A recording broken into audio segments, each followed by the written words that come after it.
right now with your Yeah. presentation, and then I will have. I already sent it to Ashil and Nancy, but I can send it again to you.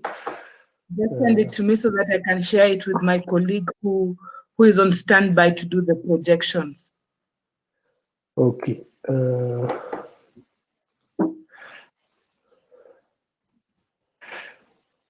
Okay.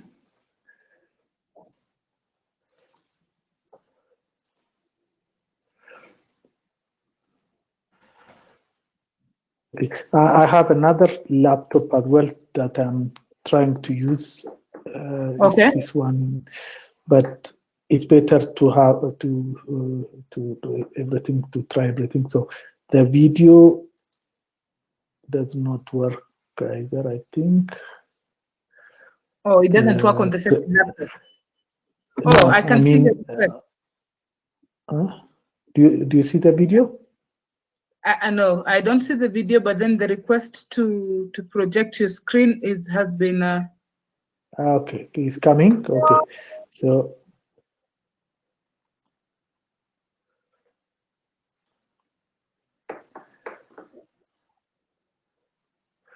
So Wow, have you approved it? I'm trying to approve, and it's giving me a disclaimer. Alexandro, good morning. I'm seeing from my end, I am seeing all the slots for the requested media are already taken. Could you please correct this for me?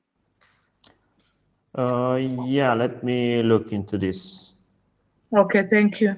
David, Yeah, just give me a minute. I see the same message. Just give me a couple of minutes to fix this. Okay, thank you. David, how about your video? Non riescono a condividere le slide, non riesce ad accettare perché dice che tutti gli slot sono pieni.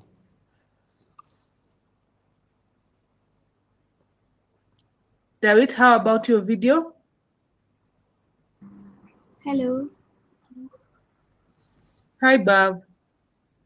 Okay. I thought there was a problem with the audio. Can you hear anyone? No, there's no problem with the audio. We were trying to test David's presentation. Yes, please. Can we test so I can also test the interpretation on this side? Okay.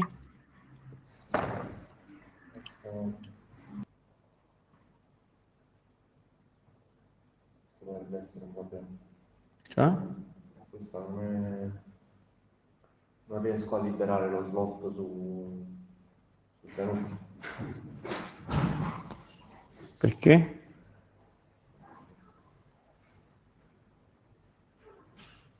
Buongiorno. Buongiorno.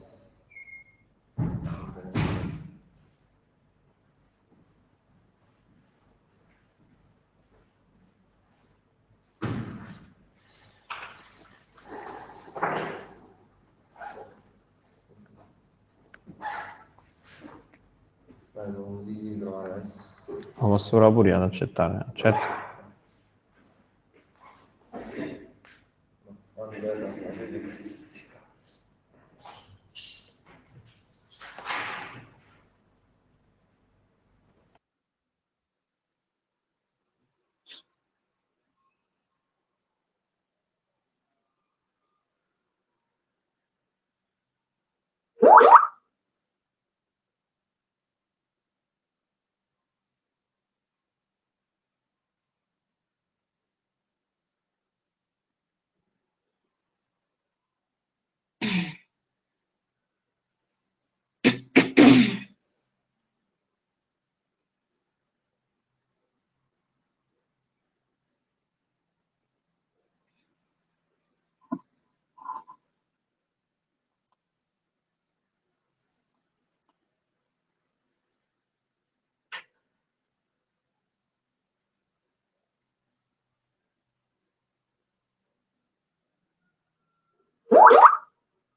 David, are you still here?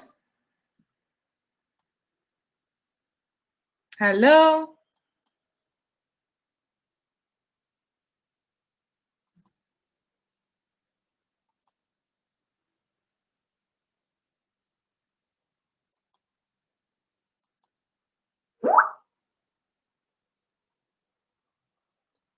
Hello, David, can you hear me?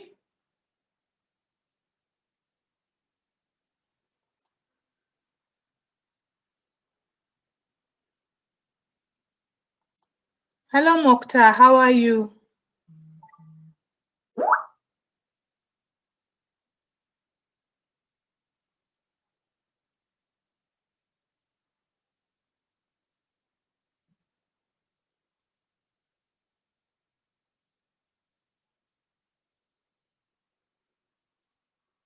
Now I can speak, I think. Can you hear me? Okay, yes, I can hear you. Stop sharing the presentation and then send it to me, request me again. Okay. Yeah. I was not sharing it, but okay, let me. It says the same thing, unable to release requested Yeah, that's media. the same notification I'm getting. Alessandro, I'm still having the unable to release if I want to release David from sharing his screen. Please help. Thank you.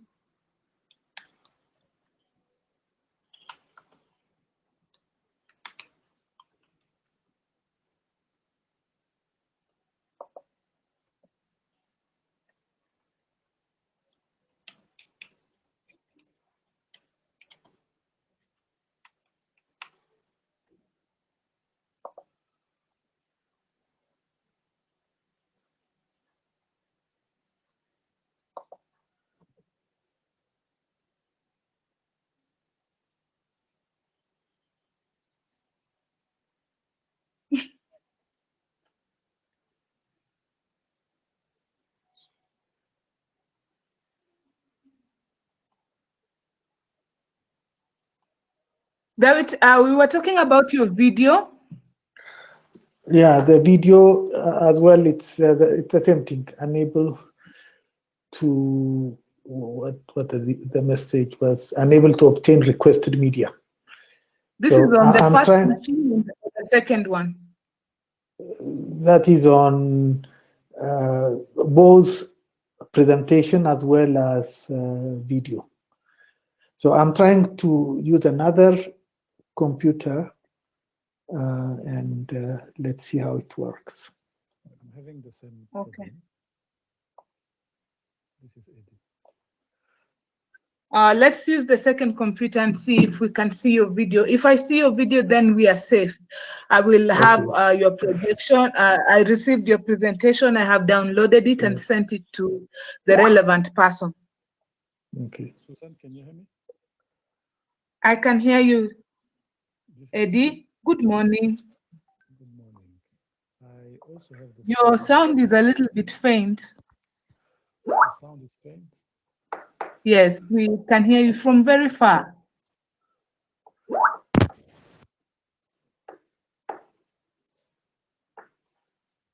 Eddie?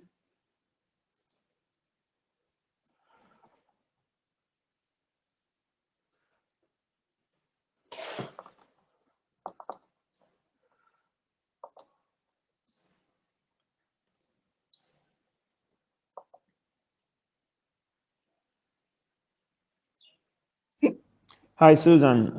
As I wrote in the Yes, chat, I need to restart this room in order to fix the screen sharing thing. So everybody will be kicked out of the room and will be able to rejoin in just 1 minute. again.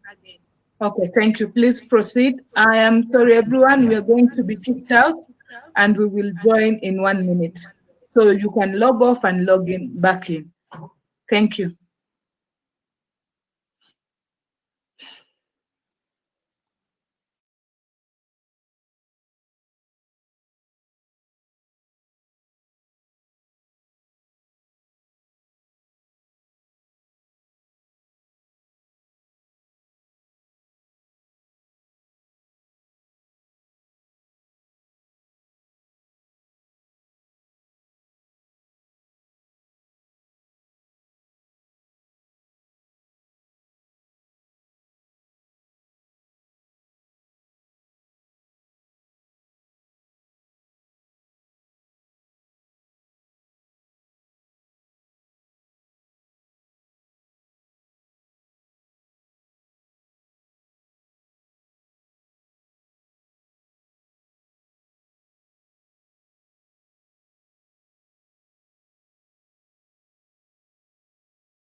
to take us through the various aspects that AF study has in store for us.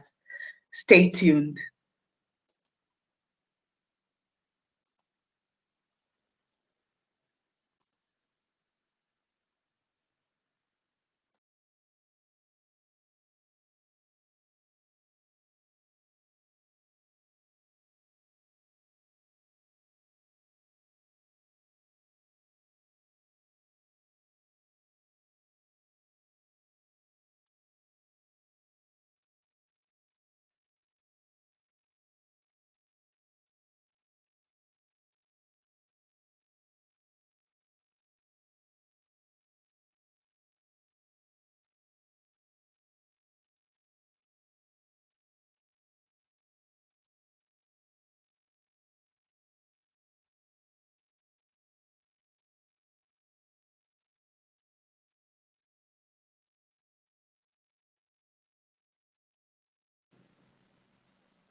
Pierre, can you hear us?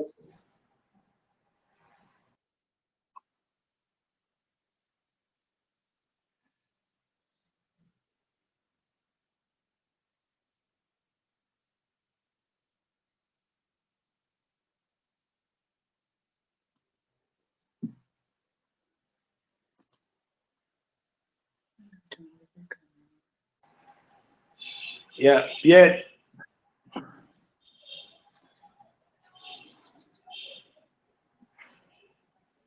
Yes, it looked like Pierre is having some challenges, so maybe for the sake of time, Hello, okay. can you hear me? Yeah, we can hear you now. Yeah. So you didn't hear me from the beginning, so I have to start again. Okay, now we can hear you. Okay, merci. Okay, so I have to do it again. Thank you, Susan Otero, for everything, and thank you to the technical team. And today, I just wanted to remind people that the questions are going to be at the last session with Alain Aina during the last session. This is due to time constraint. I hope that all you understand that time control is critical for the success of this meeting. So I have the pleasure to welcome here Mr. Mokhtar Yedali, who has joined us as Ambassador Kwesi Kwati, could not be with us, and it is an honor to have African Union Commission to be with us for this opening session. So I would ask Mokhtar if he is ready to take the floor. Mokhtar, can you activate your mic? You see, the mic has to have a square. Hello, Mr. Mokhtar. Can you hear me? Just nod. I will be able to know you can hear me, because we can't hear you. There are 3 icons on your end. There is the screen that looks like a screen. But we can't hear you. The 3rd icon is a microphone. Click on it and try to speak. We can't still hear you. There are 2 microphones. Click the one that doesn't have a hand on it. Awesome. Can you speak now?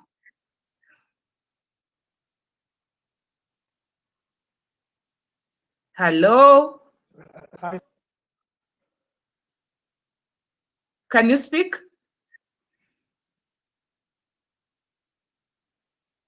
can't hear you. It's like you've muted yourself again. Maybe if you could use your headphones, that will be a good.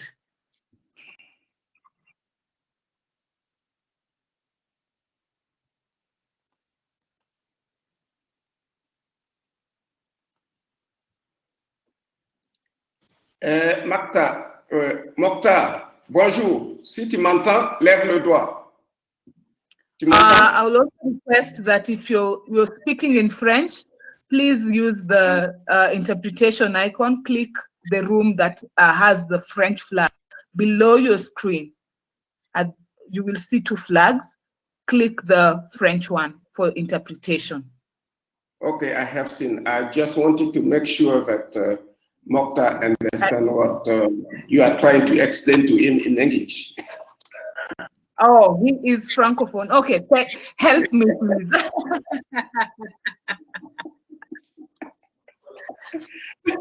Okay, guys.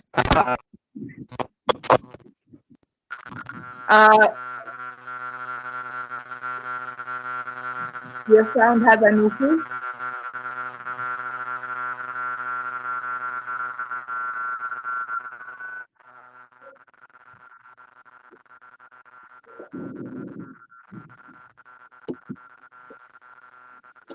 Est-ce que maintenant tout le monde m'entend? Si tout le monde m'entend, dites oui, comme ça je commence.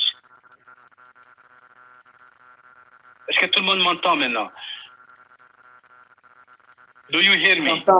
Oui, on t'entend, mais si tu veux parler français, tu dois aller dans le channel français. Je pense que tu vas rester anglais, n'est-ce pas? Non, je ne parle pas, je parle anglais. D'accord, ok. Donc c'est bon. Donc il faut parler anglais, il ne faut plus parler français.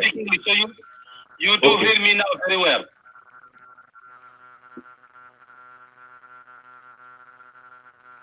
Do you hear me very well now? Yes, we can hear you very well. Yes. Thank you very much. And my sincere apology, I don't know what is actually happened. I have not been familiar with this Meet Echo, and I could have probably tried to test yesterday, and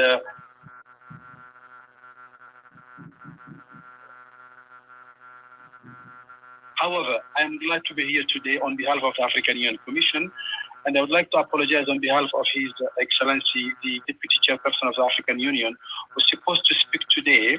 However, due to the flight issue, he couldn't really fly out of Ghana, and he has requested me to replace him, and it is my honor and a pleasure to replace him today. As I was saying, he asked me to convey the message that I will be reading to you now. From INET 1996 to Cotonou Conference in 1998 with the presentation on emerging African Internet institutions, the journey was not too long before creating consensually what is today the AF Star. I would start by praising those pioneers who made it happen, and they are our internet heroes. Thank you very much for what you have done so far for the African community. Ladies and gentlemen, COVID-19 pandemic has once again proven the rise of ICT in our era. The existence of internet in Africa has helped a great deal during the pandemic.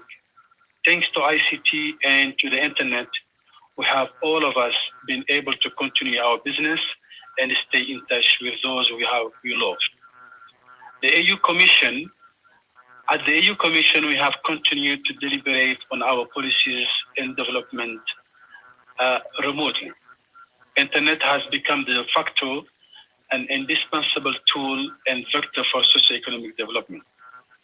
This is why the AU organs do appreciate greatly the tireless effort of each and every AF Star to the building of the internet in Africa. We still a long way to go, but we will go and we'll get there surely. We commend the contribution of the technical institutions in the region for the role of internet in the region. The work of AF Star deserves our support. AF Star and AUC have common interests. Okay, Eddie is calling me, meaning something is wrong. Elise, are you still on? Yes, I'm there. Okay, wonderful. Ladies and gentlemen, in February of the Executive Council endorsed the Africa Digital Transformation Strategy for the next decade, 2020-2030, with the overall objective to harness digital technology and innovation to transform African societies and the economy.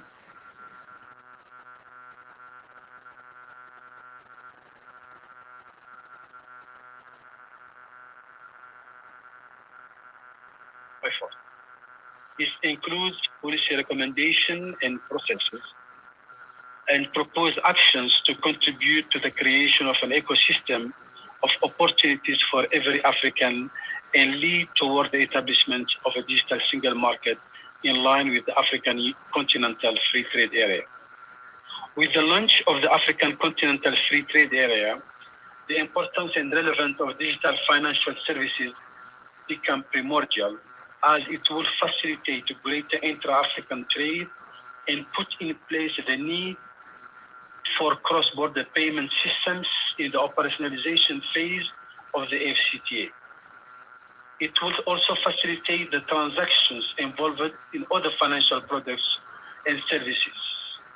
Transactions data produced by digital payment can also reduce informal asymmetry between borrowers and lenders and serve as a useful input to credit decision, including choices related to trade, finance, and small businesses. Country code level domain names, CCTLDs, and the Africa top level domain, .Africa, promote and support the development of the local internet ecosystem and hence needs to be supported. In this regard, the Addis Ababa Declaration on Information and Communication Technology, adopted by the Summit of the Head of State, held in Addis Ababa in 2010, directed the Commission to promote better utilization and management of critical internet resources. 10 years ago, the EU Commission was absent from the ICT.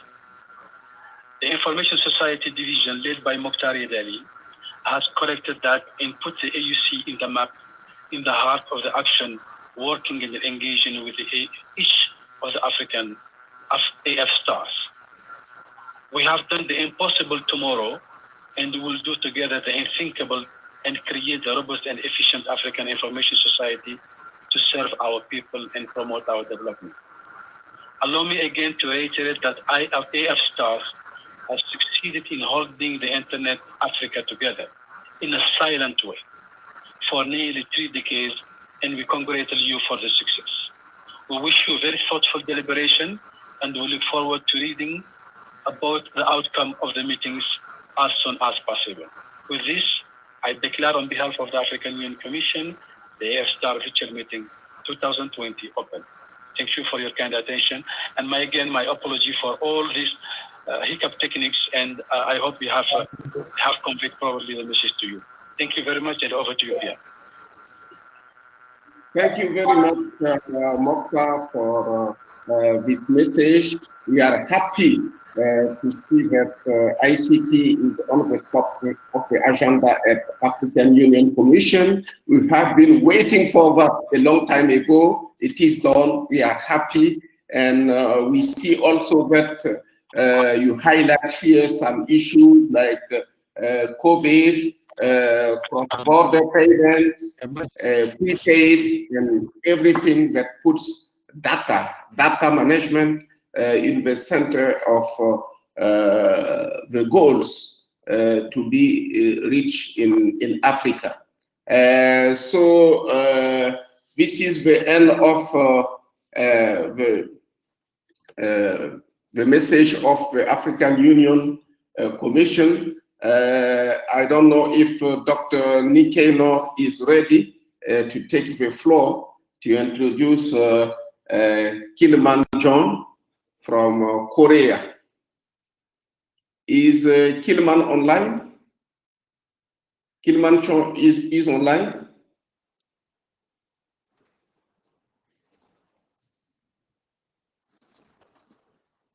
Ni, you have the floor. Dr. Ni, you have the floor. Is Kilnam on?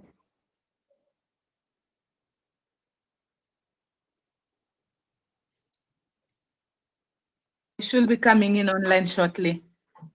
Okay. Okay. This is a big time shift from with South Korea, so sometimes it is not easy.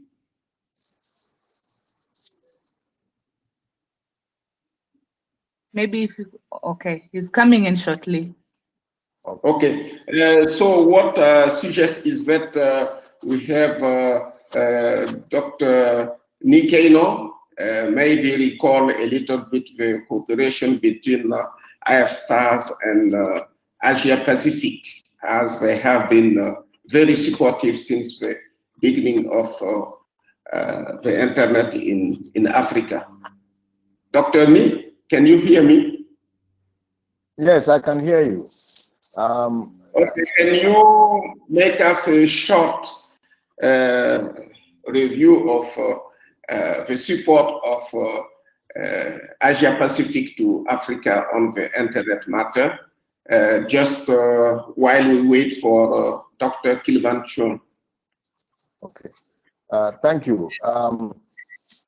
Right from the very beginning, as you will see in the next presentation on introduction of AIS', there was a gentleman that we know now as Professor Kilman Chong, who was in Hawaii in '95, and he instigated for more inclusion of the developing world.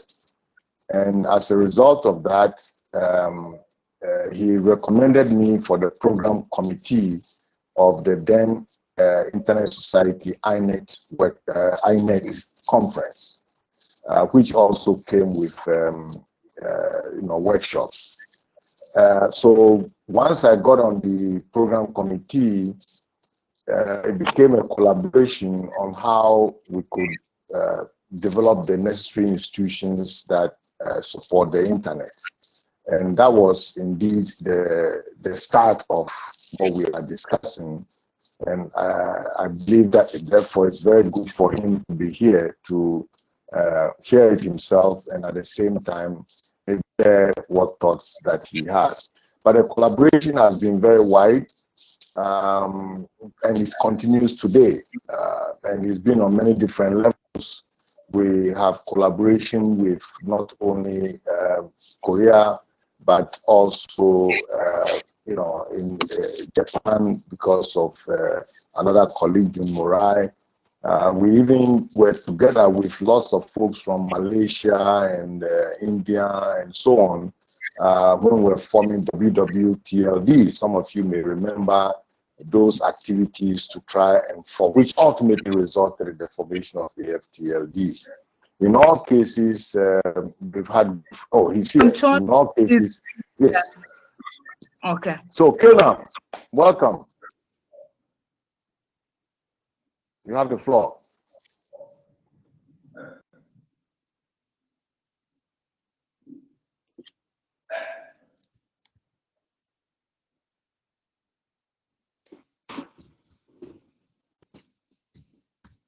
Ilman, are you here?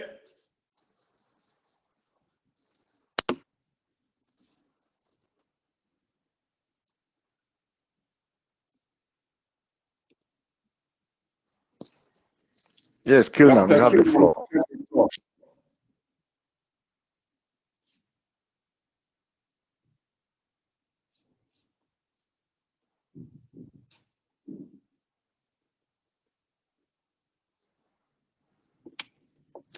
Kilman, can you make sure that your mic is on? You should have a square instead of a triangle on it. Can you check that, please?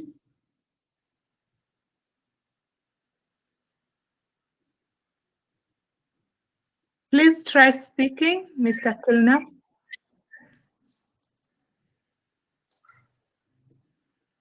Okay, I guess, Dr. Ni, if you could please proceed with, when he comes in, we'll be in a position to hear him. Okay. Thanks for an opportunity for me to let's say, lead the discussion among the members of AF-STAR regarding an introduction for some of those who may be new. All these documents have been previously discussed by members, and so they are public documents and they are owned and managed by the group as a whole. So my role is really simply to walk you through the document that they've been working on since the beginning of this journey on AF-STAR. The first thing is, when you look at, can someone put the slides for Mr. Alain? Yeah, your slides, if it be uploaded. But you know, when you hear the word AF-STAR, yes, I think staff, yeah, let us staff to put on the slide we send on the AF-STAR introduction. So Achille, you have the slide. So. Okay. Now, the word the latest AF-STAR may not be well understood by many. For the uninitiated or the informal technical fellow, it sounds like a number of African institutions, and that is the intention, is correct. But the star has some significance that is geeky or is techy. And for those who do hands-on work on Unix boxes, will be very familiar with regular expressions. And one of them is a star, which includes the empty string.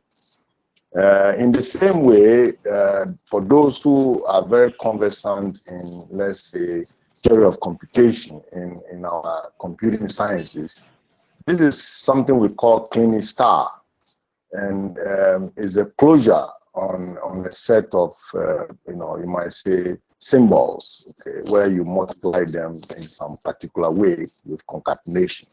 So it signifies a lot, and it does indeed mean a lot to us as technical folks. It will be helpful with the slideshow, but let me proceed. I need to share with you a little bit about the origin of the AF-STAR, and indeed I started a little bit in the introduction of Professor Kilman Chong. The roots, you know, at the ISOC INET 95 network technology workshops, and they were held at Hawaii, and a group met on the sidelines to discuss African inclusion. At that time, most of the developing countries were not included in any significant way, but at least we saw the case of Africa as one that appeared to be a daunting challenge, so there was a pressure to look at it. Then in 96, because I joined the program committee, I had to show something. And so what I could show was to agree to host the first meeting of the African Networking Symposium.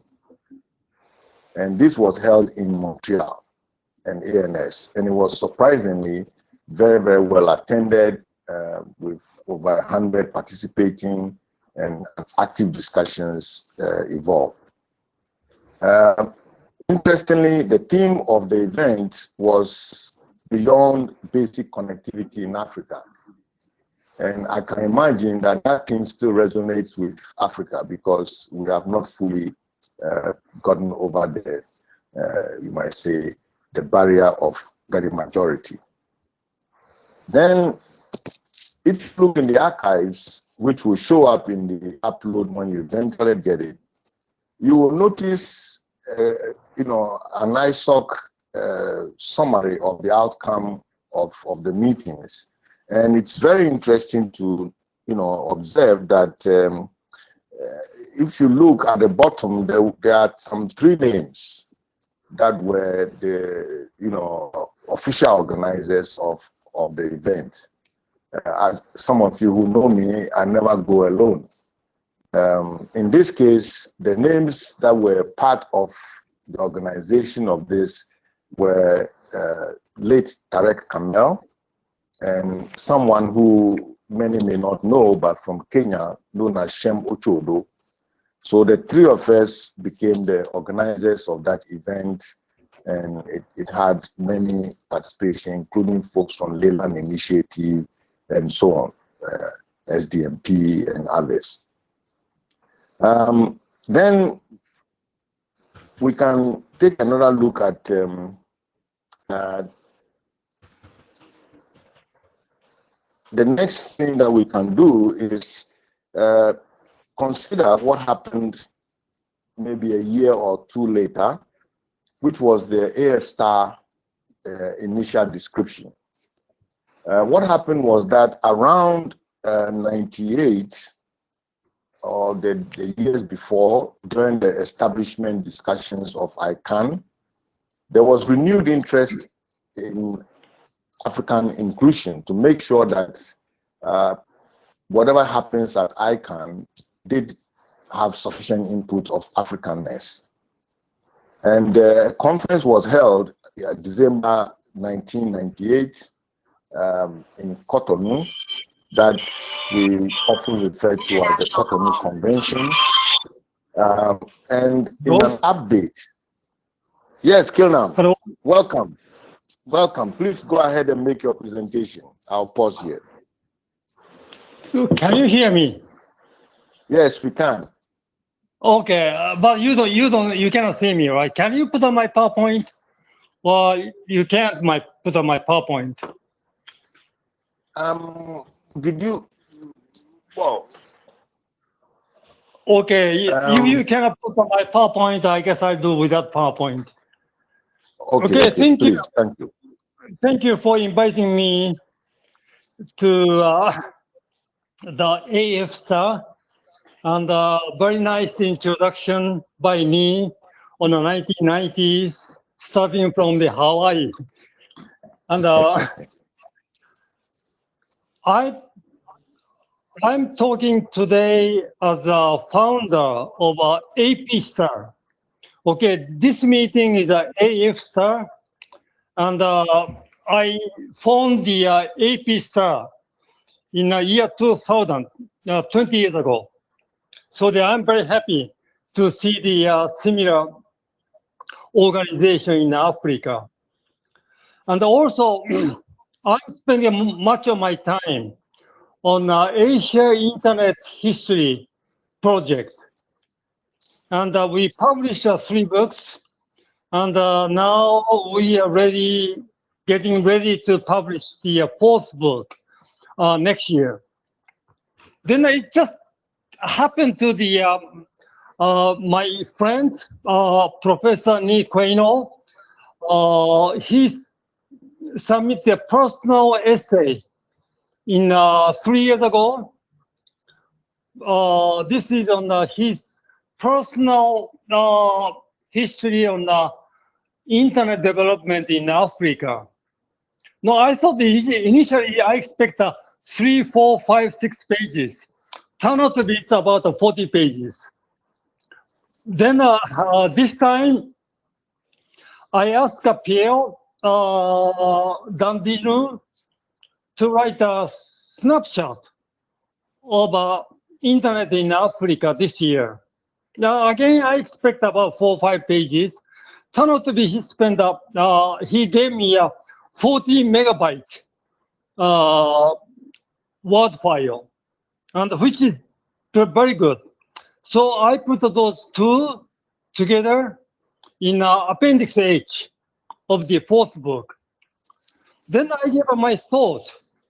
This may be the beginning, or it's a good the platform to develop internet history article or book for the Africa. So I have a couple of suggestions. One of my suggestions is come up with a brief African internet history, just like Barry Reiner did in how many years ago? About 20 years ago, for the USA and globally. And probably you may be ready based on those 2 documents and some more those effort So my first recommendation is to come up with a brief internet history in Africa. Second is eventually you have to have a internet history of every country in Africa. So you have 50 of them. So the one way to do is have a year table. So they have a committee, at least one from each region, about 6 of them. Okay, you come up with my PowerPoint. Can you go to the next page? Next page. Yeah. Here is the Appendix H is the one personal history about internet development in Africa by Nick Quaino and the snapshot. Then our project. Oh no, you went too far. One before. Discussion item, one before. Okay, here. My second suggestion, this is a unit from the committee to develop a year table, or you may call the timeline, for each region of Africa. So the unit at least one from each region. Then I spend some time based on what we develop for the Africa. Then this will give a very good starting point. Important things, why I'm commenting on this one is that on each entry, you need a reference. And this may not be easy. Many of them, like for example, like AFREN, when AFREN was formed, and what's the first those meeting agenda? It may not be easy to find. So you try to have a reference for each entry. So this one, you should wait too long.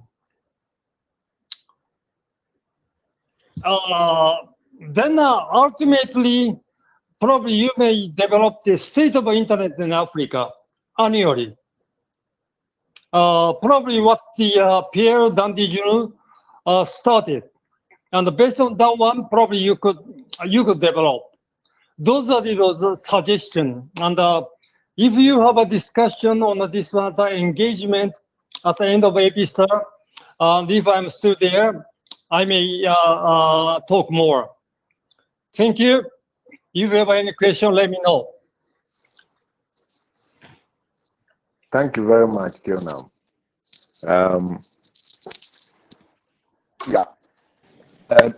Your comments will be very good food for thought in one of the sessions planned later on in the day on the history, and I think it will be moderated by Pierre Dandijou, and so it should be fairly. This will be very, very useful input for that session, where we hope to get some ideas from members on how to proceed on the ideas you've put forward. So I will continue from this point on, and I still don't see you seeing yeah. No, I think we are now getting it on. Can we have the slide on the AF star now?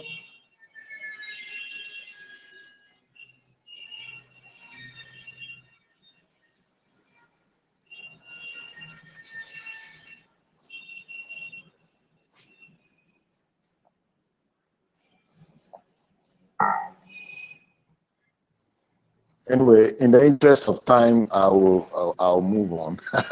So I've reached a section on AF star initial description. As prior to this point, everything had been somewhat informal, and we've been self-organizing, and you might say expanding our community to reach a critical mass. That's what we're doing.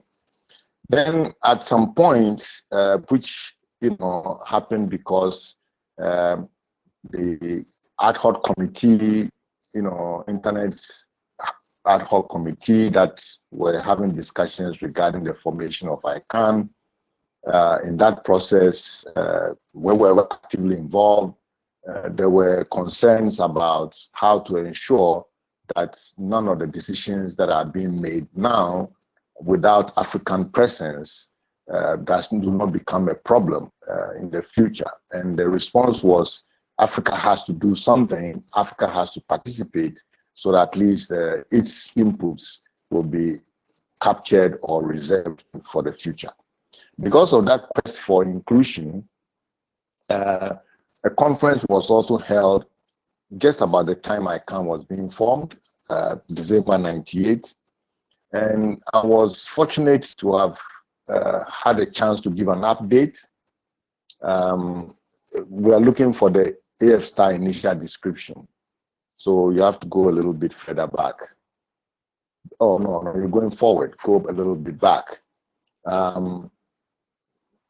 Okay, well, so at the Cotonou conference, I had chance to give an update, and the update was titled Emerging African Internet Institutions, and it was just an update to share with the colleagues there that while they are making the decision, they should factor in the things that we were doing. And at the time, we didn't know what it was. We thought it was just a status report, but it turned out to be a proposal for AIS'. Inside that document, it mentioned a number of things that's worth pointing out. It mentioned a forum, okay? So communities coming together. It listed a number of institutions and the kind of roles that we foresaw that they might perform. It even went further and referred to the types of governance that each of these institutions may pursue. It also talked about financing model for each of them. And then it went as far as naming leadership for these organizations as it was, let's say, a snapshot at the time. And then we had as well local points of contact and their details and so on to facilitate what we were doing. On the next slide, which is blue, you will notice the cover sheet of that proposal. And the cover sheet of that proposal was, authored on the 15th of December, 1998. Okay. And my personal motive at the time was that I felt we were concentrating too much on one and forgetting the others that we were responsible for making sure were put in place. In other words, there was a struggle or an excitement about Afrinic at the time. You think you have excitement about Afrinic now. There was excitement about Afrinic then. And in my usual way, I felt if you concentrate all efforts on one, you might just break it. And so I wanted to give an alternative of the myriad of problems or work that Africa had to do, so that you don't all end up doing only one thing and forgetting the others, and you also don't end up feeling like you want to push the whole out. But anyway, I made this proposal and it turned out to be a very effective solution. So thank you. The slides are back now. So what was the intent of AIS'? It was meant to be a very loose coordination of, you might say, independent companies or independent institutions who are collaborating only because they form, some symbiotic relationship with each other. They are part of an ecosystem, and what they do does indeed sometimes affect each other and sometimes have no relation. And when they do things together, sometimes it multiplies in some very effective way. So that was what the point was. So it was a forum for regular contacts among the different institutions and other initiatives that we were doing. In the initial list, just for comparison, you will see the following groups mentioned. There was African Internet Group, you might say more of a user-centric organization, general list. And there was the AFTL that we know. There was the Afrinic that we know. There was also the chapters. They were in fact considered to be part of the social policy side of our activity, because we didn't have any resources, so we're eager to marshal all the resources together. There was also the Network Operator Group, AFNOG, and then there was a group mentioned for ISPs, meaning commercial ISPs. Then there was the African Information Society Initiative. The research networks were mentioned. The action point people were also mentioned. And we went as far as referring to commercial content organizations. This was the wish we had at the time. Next one, please. Now, the next one is a status update. So I want to share with you, based on the documents we have, what has transformed. You know, in 22 years, you can say we have these 10 institutions here present today. Okay. So we went from 0 to having this number of institutions. I think it's a good stance, but we will have to go beyond the next step and do some of the other things we'll discuss as we go along. We held meetings usually because we didn't have funding or resources, one would say, but usually on sidelines of other meetings. So if a group of us happen to be at a particular conference or meeting, we made sure that time was reserved, pretending we're going to have a beer, but then we'll be discussing and exchanging knowledge, exchanging information, and so on. Now, see how the groups have transitioned. You know, some of the groups disappeared or went somewhere else. Okay, the ISPs and the content providers, they went somewhere else. Some are totally new. We did not, at the time, ICANN had not separated the R's. Okay, we do not really have any policy for competition in ICANN yet. ICANN had not been formed, and so things like registrars were not known. We also did not have any generic TLDs, and thanks for Africa, we have a new significant party here. Then we also did not have ICANN Africa at the time, so ICANN Africa is new. We also did not have emergency response teams as an issue then. We were struggling just to even carry mail, so they are new. Now, others transformed, and the transformation is also interesting just because of history. The information society concerns and policy and and those things migrated from Economic Commission for Africa to African Union Commission over the time. Lots of things were incubated in many different places, and many of you will remember our forays with ministers at UNECA. And but with this transition, I think it's good.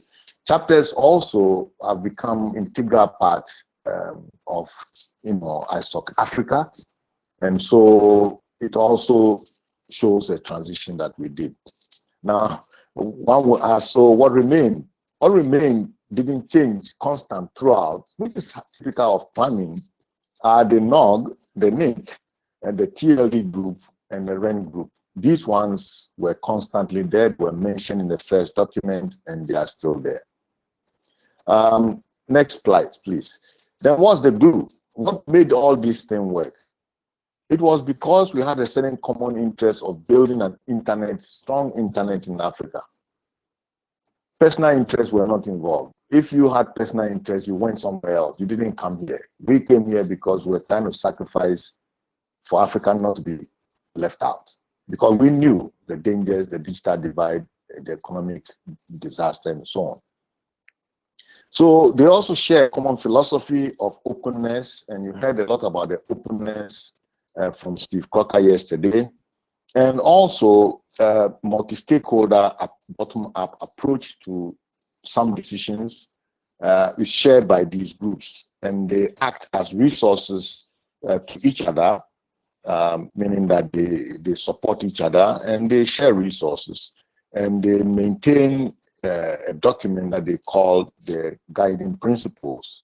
And basically is just to outline very generally what we mean by loose coordination of organization. So it captures that concept in there.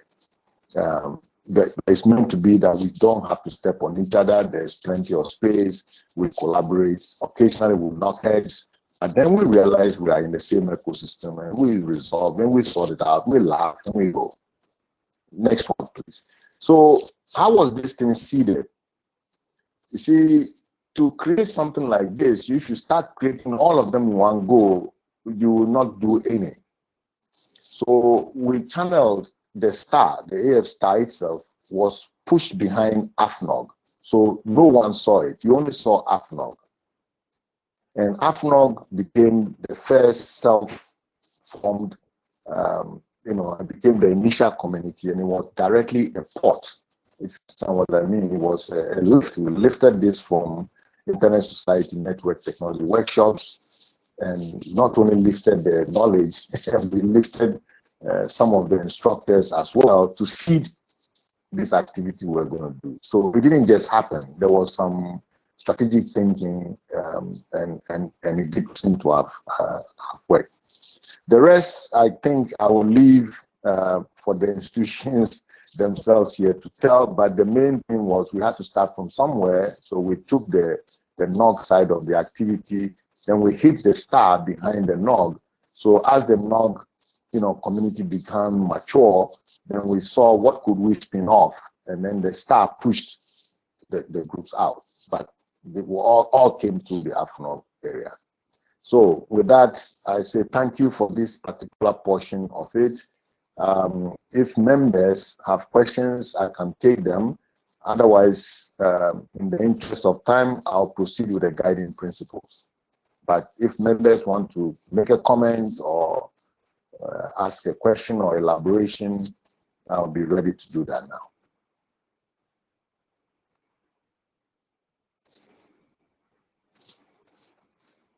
Okay, let me move on quickly then, because I'm just the messenger, so don't hold me.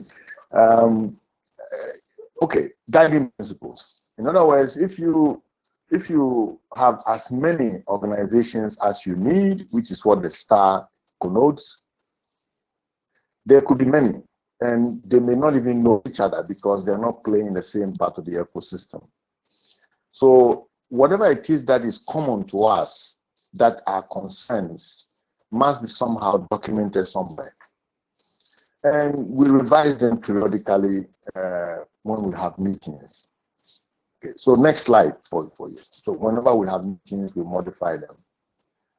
The last significant modification was at the time we were in Kenya, I don't remember, a few years back, when we had pressures on rampant shutdowns on the continent, and we're meeting, it became quickly clear that we have to draw some boundaries. So whatever document we had, we started getting inputs, and it was further revised by members, you might say roughly about a month or two ago in our preparation for the meeting here. So next slide. The work they were doing are organized around these 5 topics. An attempt to clearly state the objectives beyond the general working for the internet, and how are we going to be organized? What does it mean? We needed to put some words together. And then what are some activities that we think the group in coordinating themselves might jointly participate in?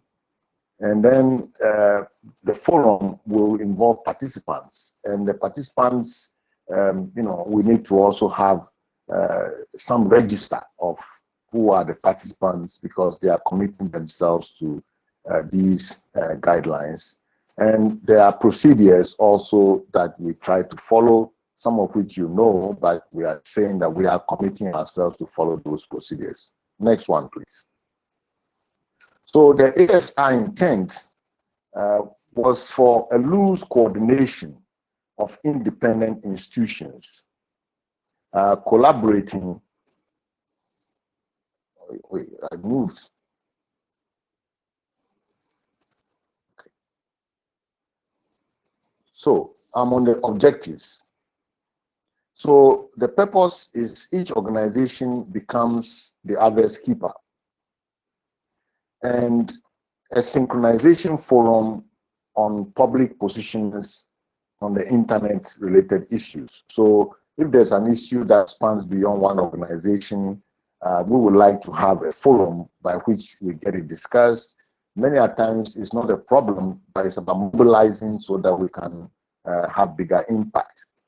And then it is to collaborate on internet development in Africa and continue with the objectives to promote cooperation among organizations and within the larger community. We also like to be able to retain certain shared intellectual property rights and trademarks and domain names that are associated with the forum. We also like to have an ability to share information and experience among the leadership of AF*20. And in some cases, want to have co-representations at important meetings. Next one, please. So that was the objectives. The organization really says that we want loose and lightweight organization cooperating. We want it to be volunteer. We also want the organizational members to be, formal entities, so that, certain things can be smoother, meaning they should be legal entities. And we do recognize the role of global collaboration or regional collaboration or engagement in this case.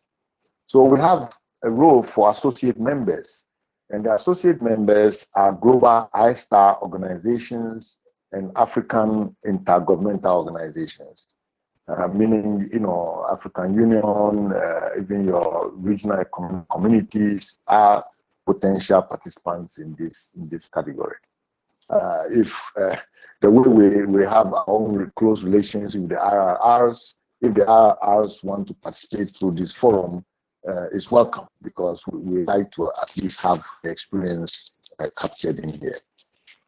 Still continuing, we realize that for some of our organizations, even if the membership had agreed on something, we should formally request, seek at least a consensus. We need to go beyond. We need to, in some sense, ask the associate members or the members formally to seek their consent on any of the communiques that we try to do.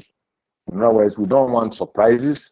So anything that we are doing, we need to ensure that we give enough time and formally seek consent before we go and commit institutions that are in sensitive situations. So we factor that in. As a lightweight organization, Dr. Nemi, yes, time seems to be over, and we have to listen from Ale Aina. Yeah, I'm almost done. If you watch the slides, it's almost done. So let me rather conclude so that Aina can do the intellectual property. So, but the documents are there, and it's public documents. So the main thing is, once lightweight organization, and from time to time, we may require organizations to contribute to operational costs. We have some activities. This event is one of the activities of AF*20. If you know the history, in Gambia, we had discussions around this, and then we signed an MOU for AFNOG and AFRINIC to organize a forum that we call the Summit, so that all the other organizations can participate. Then also participants, you know who they are. Our procedures are we share open processes and consensus decision making. Our decisions are non-binding, and participation, any organization can negotiate an agenda item, okay, and our meetings are strictly reports and updates and so on. The secretariat today is made up of people you know, senior people in the community, and they have ability to convene and moderate sessions. With that, I close my session, and Alain can continue. Thank you very much. Okay, thank you, Dr. Ni. Alain, can we expect you to be short as much as possible, because now we should leave the floor to Adiel Aplogan for the session. Yes, I will be. I'll be very short as usual. So can I have the slide on the IPR? So because from what Dr. Ni said, as organizations and self-organized organization, we do have some identifiers, some brand. We have some identifiers, some brand, and some trademark which make the AF Star unique. And Dr. Ni said the meaning of AF Star. So you can see that time to time we trying to innovate and create some of these naming or this kind of brand, which I think is important for us to safeguard. Can I have this? It's the same slide, but go to the section on the RPR, please. Otherwise, that continues. So we have the IP AF Star. We have the Internet Summit. We had some domain names.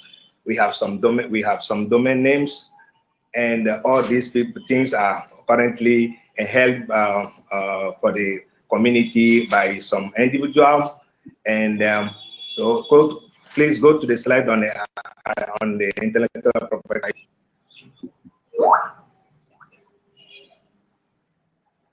Next, quick. So yes, so we have some common ground: the African Internet Summit, AIS, the AF Star. Okay, and next we have some trademarks. Please, next.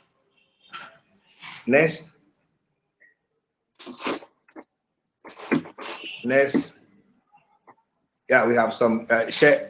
Share, please share. We have a share trademark, and the Internet Summit has been registered by Afrinic. We have some shared domain name. Okay, as you can see, some of them registered by, as I said, individual. Okay, so and we have some names. We have some name which has been reserved, but you can see most of them under the .Africa TLDs, just and they are waiting for the entity which is more qualified to use them, like Sept.Africa and Araya.Africa and TLD.Africa, etc. So then, as a community, we have to decide how do we manage all these names, trademark and ground, and so how do we do that? Shall we go for a kind of a trust? We create a AF Star trust to take care of all these names, brand and trademark. Shall we do that? So the intention was to hear from the AF Star members how they are managing currently their trademark, their IPR, and how can we build on it for managing this, because the AF Star is not a registered organization, but how do we safeguard all these intellectual property rights? So this was, but I think we will have time to opportunity to discuss it here or maybe in a different forum. But this seems to be very important, especially in the new world we are in, where brand and trademark are very important, and we should make sure that we remain known and easily identifiable from the general community. So thank you, Pierre. I hope I made it as short as you expected. Yeah, thank you. Thank you, Alain. You have saved the time, and this will help us to stay in the room. And now leave the floor for Adiel Aplogan. After all this introduction on history, it is important to know where we are coming from in order to see where we will go. And now I have the pleasure to introduce to give the floor to Adiel Aplogan, who was the former and the first Afrinix and now serving as ICANN VP for technical community. Adiel, welcome. And that you are up as you are in Montreal. It is early in the morning there. We see that you had a good coffee. You have the floor. Thank you, Pierre, and thank you, Dr. Nee, Professor Kilnam,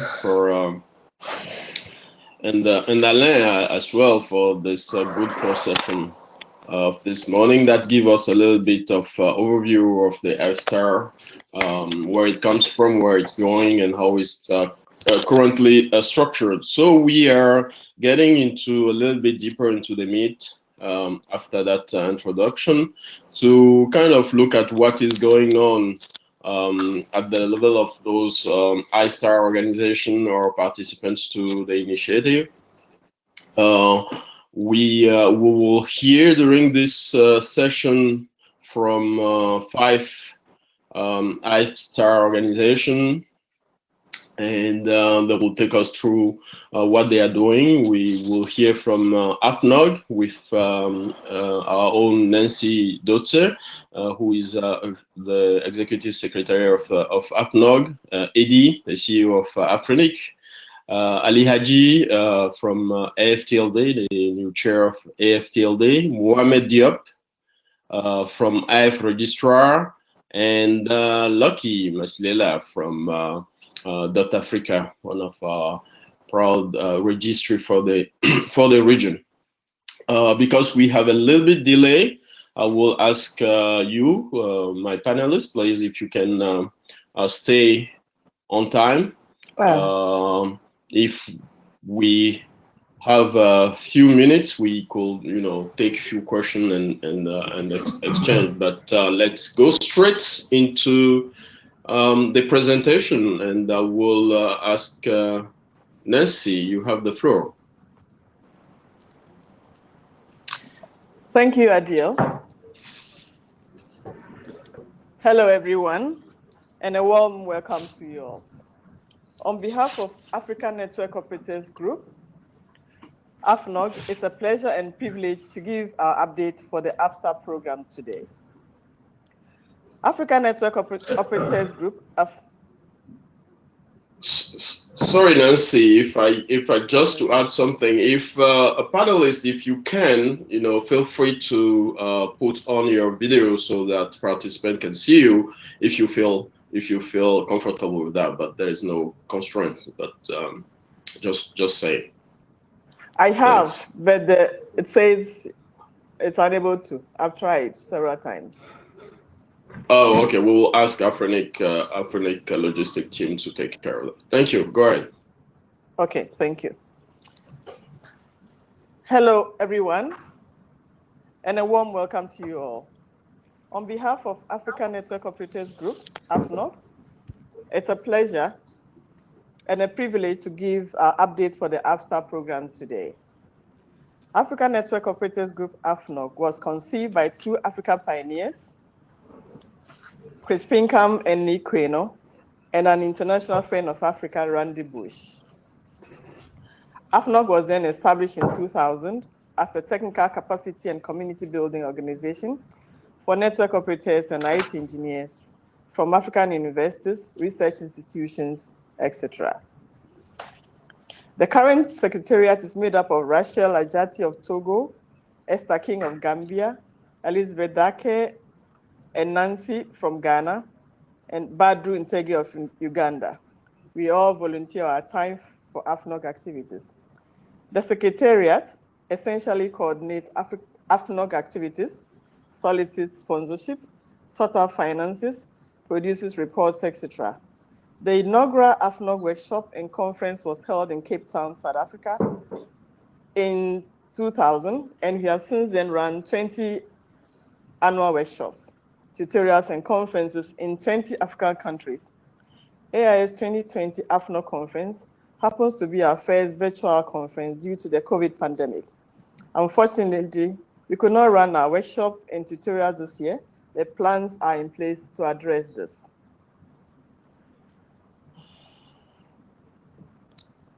The AFNOC program is largely youth-based, and average age of participants is 22 years. We also have gender-based training for ladies called AFNOC Chicks, where training is organized exclusively for female network engineers. Thereafter, they network and share best practices in follow-on Women in IT Forum.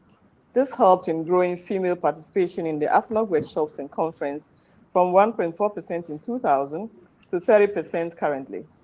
The Internet Society and Network the World supported us massively in this, and we are most grateful to them. AFNOC program has grown from 2 workshop tracks in 2000 to 6 or 8 workshop tracks given in English and French respectively, depending on the preference of the local host. Aside from the 5 days workshop, which involves application and selection and admission process, we also have various 1 or 2 days tutorials, and then AFNOC Technical Conference, which is open to all. Our instructors across the globe volunteer their time manually to impart knowledge and build capacity. Instructors determine course content and periodically update course materials to conform with current trends. Thankfully, our international instructors are good at transferring knowledge, and as a result, we now have more African instructors in the workshop tracks. We owe our instructors a debt of gratitude.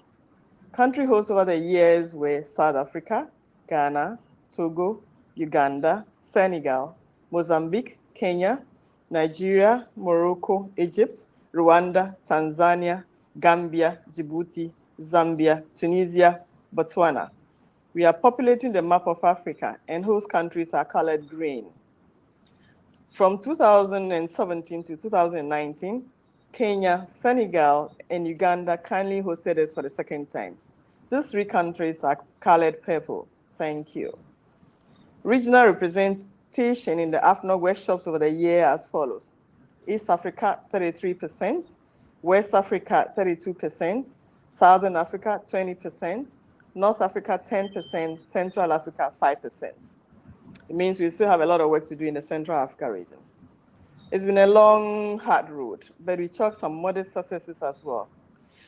As follows: at AFNOC, various internet technical institutions called AFSTARs built consensus, and a number of organizations were incubated, including AFRENIC, AFTLD, AFREN, Africa Sept, AFNOC Chicks, etc.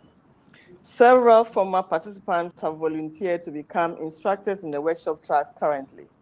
We've also trained several thousand engineers in both the main annual training program as well as customized training for female network engineers in 20 African countries covering 4 regions. We have promoted NOGs in the Africa region, and a number of country NOGs were created, notably Nigeria NOG, Ghana NOG, Sudan NOG, Tanzania NOG, Senegal NOG, Gambia NOG, Kenya NOG, Malawi NOG, Burundi NOG, Uganda NOG, Cam NOG, etc., offering in-country training and best practices, taking AFNOC home, so to speak. There is also an active regional NOG, SAFNOG, for the Southern Africa region. Our partners and sponsors over the years are mainly the Internet Society, NSRC, Network the World, Google, ICANN, Cisco, O'Reilly Books, AAU, WACREN, IDRC, Connectivity Africa, World Bank, National Science Foundation, PanAmSat, USNIC, PanAmSat, USNIC, FreeBSD, University of Oregon, Francophonie, and many more. We thank them sincerely for their support. 21 years is a long time with lots of lessons, so I'll touch on only a few. The first lesson is acceptance of the critical role that the local host and the functional local committee, organizing committee play.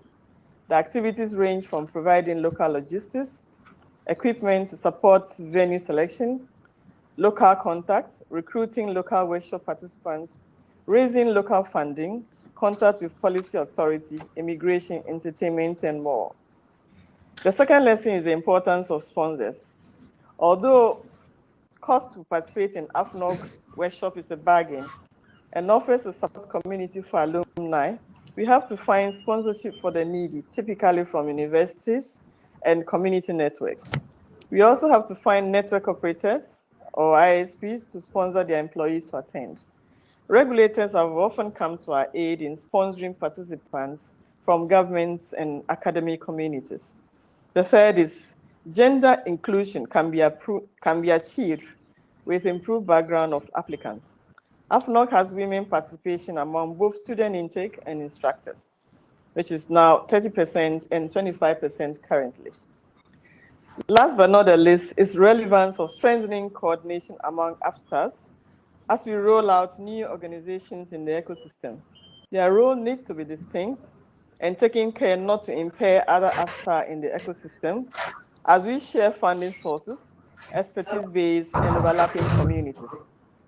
As we stand today, our success of the years seem like just a foundation for bigger things as new aspirations and new challenges confront the technical community, and it is our hope.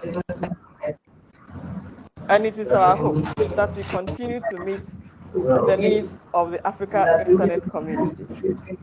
We wish you all a good meeting and hope we have a fruitful conference. Thank you.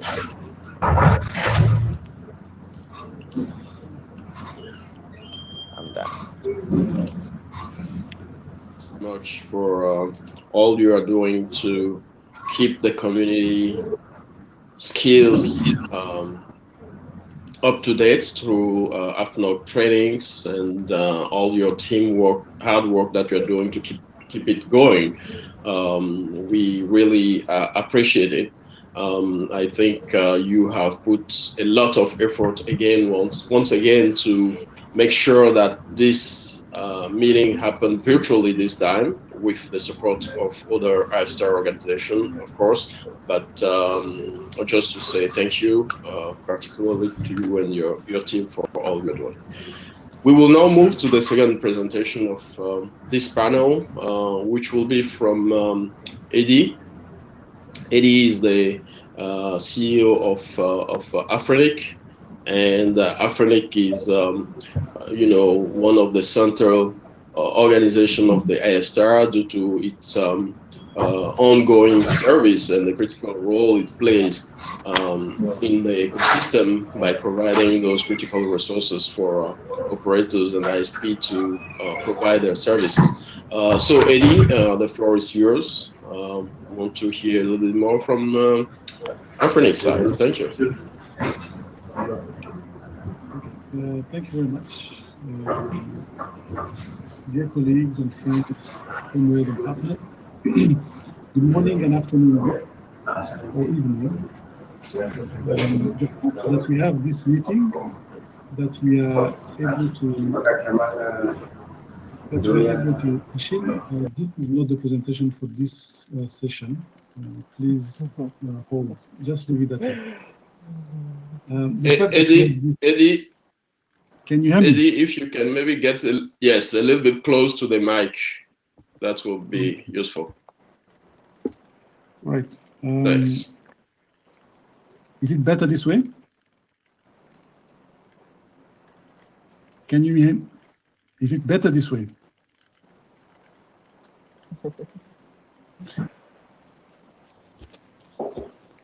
Adiel.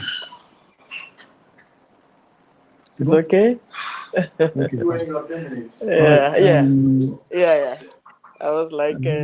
The meeting online has its own challenges, but nevertheless, we get there. The fact that we have this meeting... Yes, it's better now. Go ahead. Yeah, the fact that we have this meeting, that we are able to talk to one another, to engage with the community, it demonstrates the importance of the internet, but also the fact that we must work very hard to ensure we have reliable, stable, and accessible internet in Africa. Colleague, it's a great pleasure and honor to participate in this AIS'20 and specifically AF-Start Day in this first online format. I'm glad we are in this together and that we have managed to attend it in such a big number. Thank you all for believing in us and taking the time to attend this meeting. This year, Afrinic has turned 15, and we had plans to celebrate this together in Kinshasa. But unfortunately, the global pandemic struck us instead. Nevertheless, I'm sure we will eventually meet and celebrate. Hope this happens sooner than later. I'd like to express appreciation for the effort and energy that we've heard about in the precedent presentation that you, our community members, and have expended in this, and for remaining true and committed to the cause. We may work for different organizations or come from different countries and backgrounds, but we have common vision of developing the internet in Africa and ensure it benefits our people. Afrinic, the Internet Number Registry for Africa, since 2005 has been managing the number resources, which is our IP address and ISN, for our region and different other activities. And we have grown to serve more than 1,800 resource members and distributed more than 437,000/24 IPv4 address and more than 9,000/32 IPv6 and close to 2,000 ASNs. We're still at 1,924. So we hope we close this gap this year. We have organized numerous events and meetings to discuss policies and internet governance, as well as capacity building events, in which more than 6,800 engineers and non-engineers alike have been trained. Our team is also involved with the academic community as well as other organizations like ISOC with the aim of producing high quality research material that will guide and inform decision-making on internet-related matters. As it sometimes happens in life, when we do face challenges, we are currently addressing a situation that has negatively impacted us due to alleged misappropriation of resources by a former member of staff. We generally do not comment much about this since the case is still under investigation with Mauritius police, and some of the remedial activities have also attracted legal action against Afrinic. However, I would like to reiterate that Afrinic as an institution adheres to high ethical standards. We are thus considering this situation as a serious matter that we are addressing with all the attention and focus it requires. Finally, we have just published our final draft of our 3-year strategic plan for comment and intend to have it finalized by the end of this month. In this plan, there is a particular emphasis on our engagement with our community and finding ways to enhance youth as well as women participation. We strongly believe in the multi-stakeholder approach as a key ingredient in fostering growth and collaboration in the digital space. We count on you and thank you all for your invaluable contribution to our success. Ladies and gentlemen, once again, thank you for your assistance and support. We would not have been here as Afrinic without the support of the AF' community. Thank you.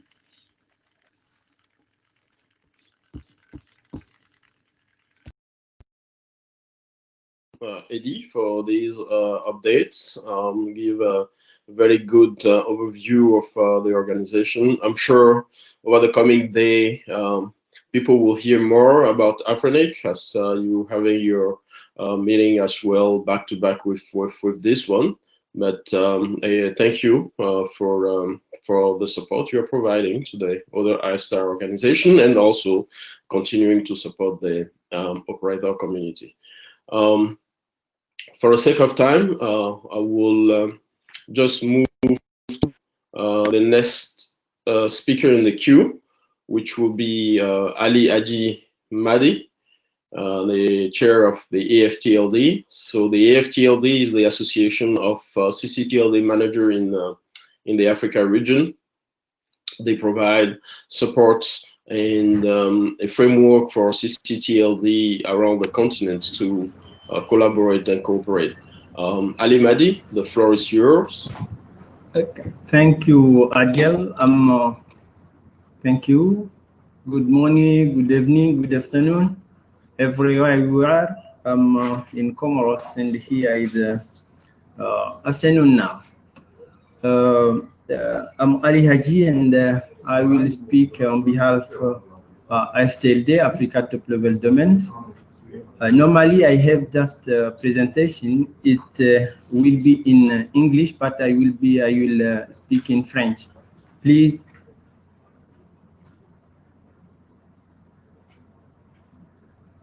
Please. If you're speaking in French, my presentation, please. Yeah. Kindly click the French channel. Below your screen, you will see two flags, the English channel and the French channel. So if you'll be speaking French, kindly click on the French channel for the interpreters to interpret for those who do not understand French. Thank you. Okay, yeah, come done. Okay, you can change language. Oops. I cannot change. Why I'm speaking? I don't know why. Oops. Cannot change. Okay. To mute, you need to mute yourself first, then change. Then come back. Could you mute my mic, please?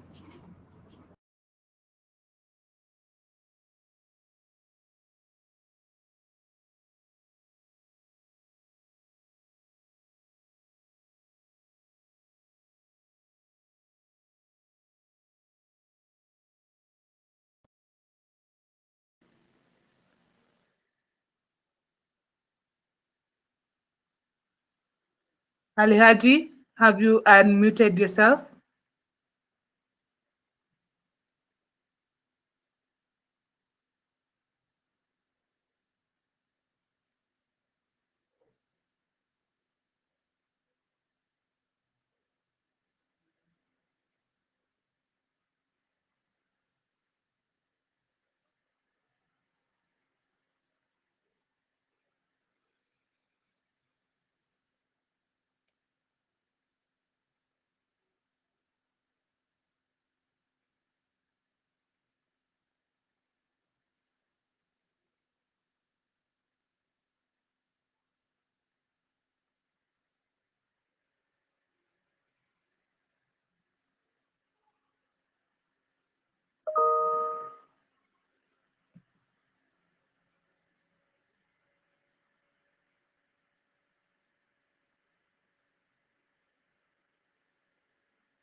Ali is having a problem with the sound, so can we confirm that we can hear each other except Ali?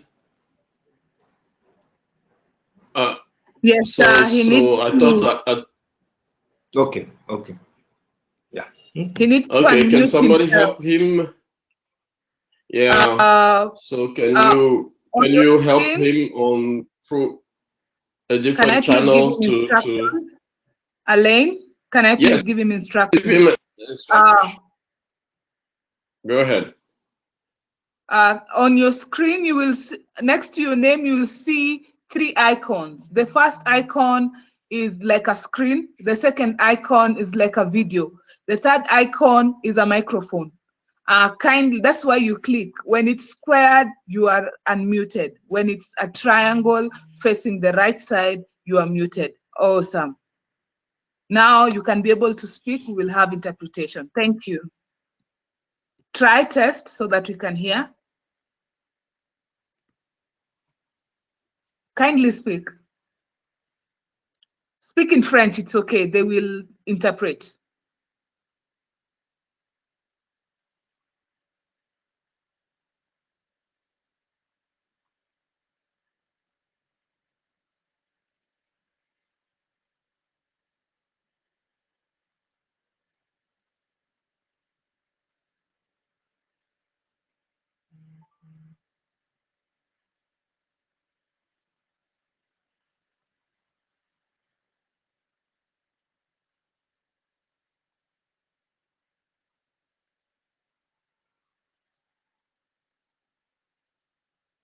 We still cannot hear you. I think,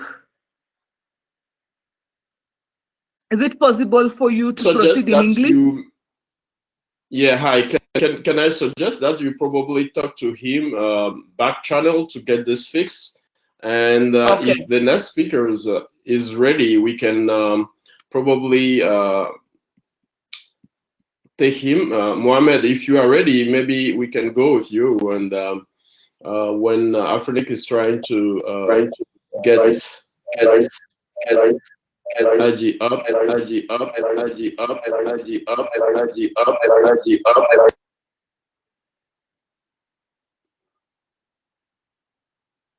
Hello? Yeah, Mohammed, are you up? Yes, I'm here. You hear me? Okay, I can hear you. Okay. So while we're trying to fix Aji, I will give the floor to Mohamed Diop. Mohamed Diop is one another veteran of the ecosystem. He is a registrar serving in the region, one of the registrars in the region, and leading the efforts of AIS registrar that put together a registrar in the region for cooperation. So Mohamed, the floor is yours. Okay. Thank you very much. Thank you very much to all the organizer of this meeting. It's almost more than 1 year that we did not have a chance to get all the actors of the ecosystem around the table, and I think it's really challenging. We really have one objective that we're sharing since the beginning is to create a critical mass of internet actors who will be able to accelerate the internet-related technology penetration in Africa. And I think that AIS is a perfect environment that shows us that real and virtual in our environment of the internet is just one world, is one word and one world. So coming back to the history, and I think it was very interesting to hear Nikweno and Kilnam talking about the history of the internet, and even the session of yesterday that gave us the opportunity to go through all the technologies and all the different experience that we have. So if you look at the numbers, it's almost 25 years for us in Africa, because 95 Hawaii to 2020 is just 25 years. But coming back to the history of the internet is almost 50 years. So it's very interesting to see the numbers, almost 25 years for Africa penetration and 50 years since the first draft of the protocol of the internet. So what does it mean? It means we're taking time to adopt technology transformation. They have driven forces, but well, we see a lot of constraint coming. Can I have next slide, please? Because can I control my own slides, or do I need to rely on the okay. At the moment, so some of the pictures. We cannot control the slides. We will just have you give us the signal. Okay, so give me the control of the slide. It's gonna help more. So perfect. So okay, so so coming to the, here are some pictures that just show us that it's interesting to see many faces around that transformation. Hawaii is 95. A couple of years later, we have seen two major communities trying to push for, let's say, three. The first community was the one that was more focused on the IP addressing stuff and ISN numbers. One were more structured, very few people involved in. And the other one that is the biggest challenge is the DNS world with registry, registrars, and all the different movement we have seen that. When we have, since 2006, I mean, since the beginning of ICANN up to 2006, there was no registrars involved in Africa. There was only CCTLDs that are trying to create an environment for it. And we end up by thinking that it's time for Africa to take care of the domain name penetration, but organizing themselves to adopt the standards. And I think, next slide, next slide. Okay, if you look at the AIS Summit, it's a summit that we can bind in an international agenda. We can just put it as an African agenda. We can also put it in a national or regional level, because, I mean, everything is become more and more interrelated, and everybody understands that no one can live alone and creating their own environment and moving alone. Everything has been tight now. We are all bind together. And the COVID showed us that this is real. I mean, nobody can move alone, and we are all interrelated. We got challenges, and we need to move together in order to sort them out. So if you look at the some of the numbers, we will come back later on it, but at least we know that our challenges are on a governance side, our challenges are on a partnership side, our challenges are more on how we're going to cooperate and how we're going to make things change. So the transformation change is a big headache in Africa. We have seen new actors coming on board that did not have necessarily the same DNA that the initial actors that were on board. But what is interesting is to try to understand what is the new scheme of new actors, how can we onboard them, and how can we collaborate together even if we don't have the same motivation initially. And I think some of these questions have been raised yesterday. So we have started doing some strong cooperation initiative between CCTLD and registrars. Let's go and give you some numbers about who are the registrars in Africa. Next slide, quickly. Next slide, Dash.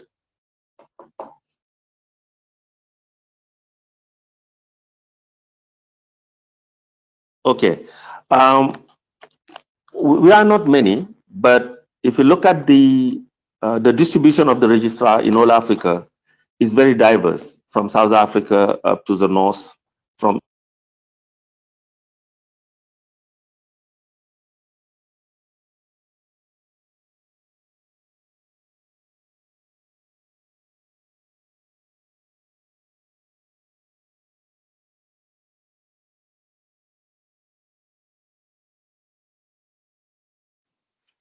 Seems like we've lost Mohammed.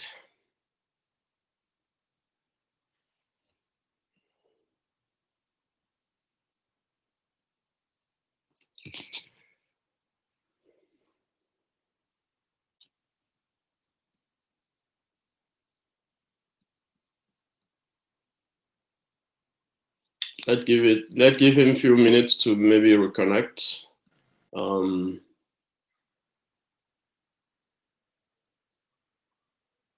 Just try Ali, because Ali will just be is also speaking on the names, but from the CC side. So yeah, but as he's in the middle, that will make it a little bit messy. Unless we cut it. He is back. No, I think, yeah, he's back. Okay. He is back. Yes. I lost the connection, but I'm sorry. Hello? Yeah, go ahead, Mohammed. Okay, so these are some of the challenges we have is connectivity, and I'm not teaching you anything, but at least if you look at the numbers, and I think it's where some of the lessons need to be shared here. The domain name penetration is very weak, not only in Africa but worldwide if you compare it to other technology. So what does it mean is it means that from our internet perspective, we have seen things moving very fast in some areas and not moving in the same trend on the other sectors. Applications have been growing very fast. Internet usage penetration have been growing very fast, but domain name adoption was very weak. If you look at the numbers, if you look at the how many million domain names only we have in Africa compared to what we have regarding the mobile technology, it shows that we fail to create an attractive environment for the domain name business. So this challenge is not only for us registrars, it's for also CCTLDs and registries as well. But it's also the time to reanalyze how we can onboard other actors who did not necessarily have our same DNA, but that we need them, because if you don't have the money, it's very difficult to have a strong penetration of any technology worldwide. So look at the numbers, 300 million domain names worldwide compared to what we have in terms of penetration mobile. These are the worldwide numbers on domain names. And I think one of the lessons that we need here is when you were small, when you were weak, and when you were fragmented, when you were poor, and when you were not heard, I mean, you need to really have a smarter approach, a smarter challenge when you want to sort out problems. And this is exactly what's happening to us. I mean, we're not going to be ashamed of being small, as small registrars, as small CCTLDs. But the most important thing is together, how can we create a more harmonized approach that's going to make us stronger, bigger, louder, and enable our environment and local community to take advantage of this technology. Next slide. So the conditions, the first condition is to stop thinking that we can make it alone. I mean, this is really the biggest sickness that we have in our environment. Some of the small organizations think that they can do it alone. They cannot do it alone. Nothing can be done here alone. So we are small. And when you are small, and I'm a physician, when you are small, but when together you try to do things at the same frequency, you can create what we call a bomb. And it's exactly the same analogy I'm trying to raise here. Small actors in Africa is a reality. We don't have big actors. But these small actors have proved in the past that together they were able to make a shift. They were able to make a transition because at that time they were all together. We never make a difference between the techies, the admin guys, the gov guys. We are all trying to fight for the same cause. But when the fragmentation comes and everybody starting thinking that they can make it alone, we become weaker. And it was very hard to realize things. 25 years is not small. Mohammed, if you can speed up and maybe 2 minutes is fine. No problem. It was just it was just to show 1 minute. Okay. The biggest challenges we have in IF registrars is to be able to support local and small people who want to get involved in that business. Up to now, we're not able to make it. We have tried. It's very slow. We are very fragmented. We're still very weak in numbers. And we're still looking for business guys like bank, insurance, and other guys who are involved in business to make our DNS environment more attractive than we have now. And this is really, if I have a message to send, it is that one. And AIS is a unique occasion that we have to get around the table, bankers, private sector, public sector, and people who are more involved in it to show interest in the domain name business and try to support young entrepreneurs. So we have an incubator ideas program that is on the table that we're trying to push. But until now, I mean, very few actors are trying to support that initiative. We have come to a unique accreditation program in whole Africa for registrars in Africa. We have signed an MOU with AFTLD, but we are lasting in implementing this type of thing. So I think I'm going to stop there. Some of the ideas have been shared in the presentation, but IF registrar is a reality. It took time to be set up. It's going to take time also to be developed. And the whole domain name business also is lacking of convincing people that there is a real business that we can bring to local people in our local community. Thank you for your attention. Thank you very much, Mohamed, and thank you for highlighting those challenges, which are not new, but which need attention if we want to strengthen our ecosystem, because the DNS and particularly identity online is key. So we will quickly go back to Ali Adi. Ali, the floor will be yours, but if you can now summarize your presentation so that we can quickly highlight the key elements, because we are a little bit running behind the time. That would be good. Thank you, Ali.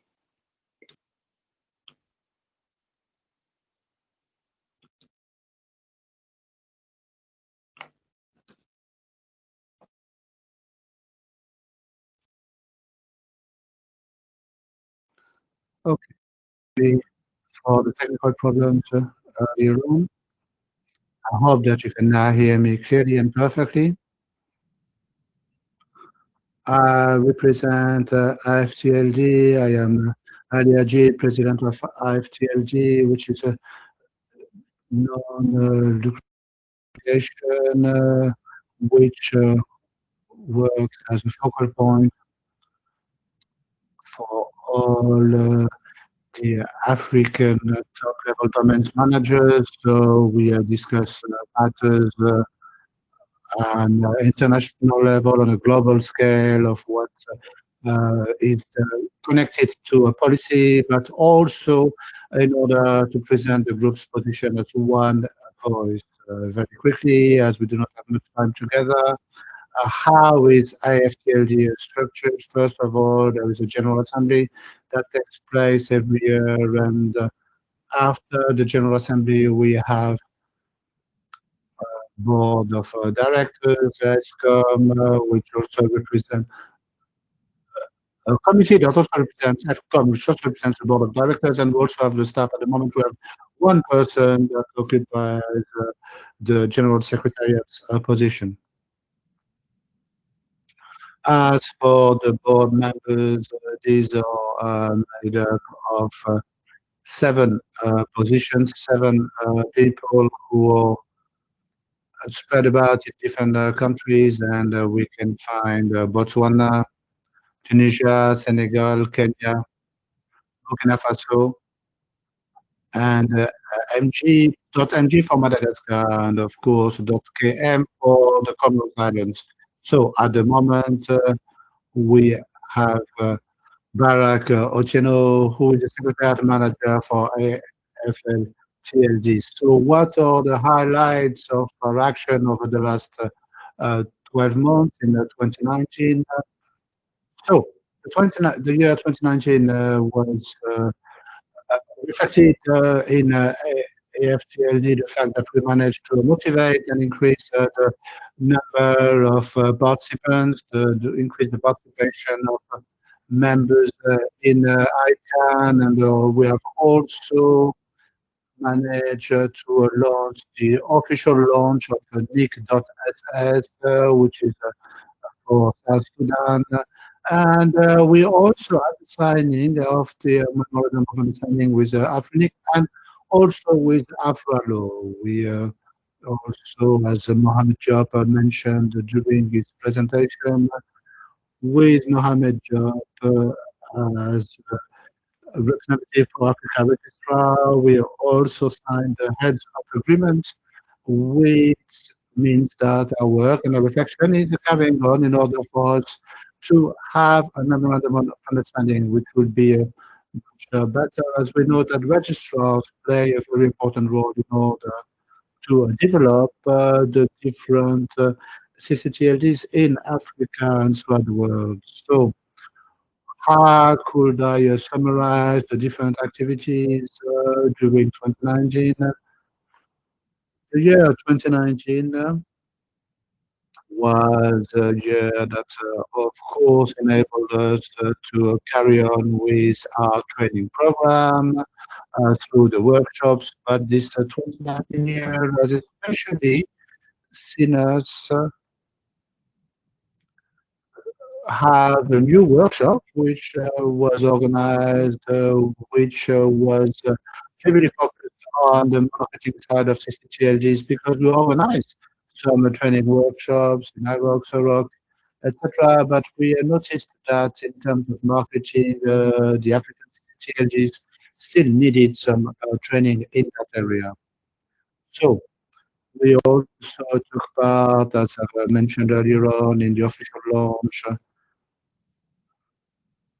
of the South Sudan, the NIC.SS for South Sudan, and very quickly, what are the active members at the, because we had forecast to have picture on screen so that everybody could see who the active members are at the moment for AFTLD. Very quickly, at the moment, there are 38 members with .bi, .bw, .cd, .cf, .cg, up until a certain number of countries who are members at the moment of AFTLD. So aside from these members who represent the different CCTLDs for these countries, we also have some associate members. So who are these associate members? Well, we can talk about many members. We have full members who present the CCTLDs, but we also have the associate members, and our associate members, for example, or affiliates, COCA, Africa Foundation, ZA Central Registry, ZUC, NIC, NSPTI. Why? So these are some associate members to AFTLD. So very quickly,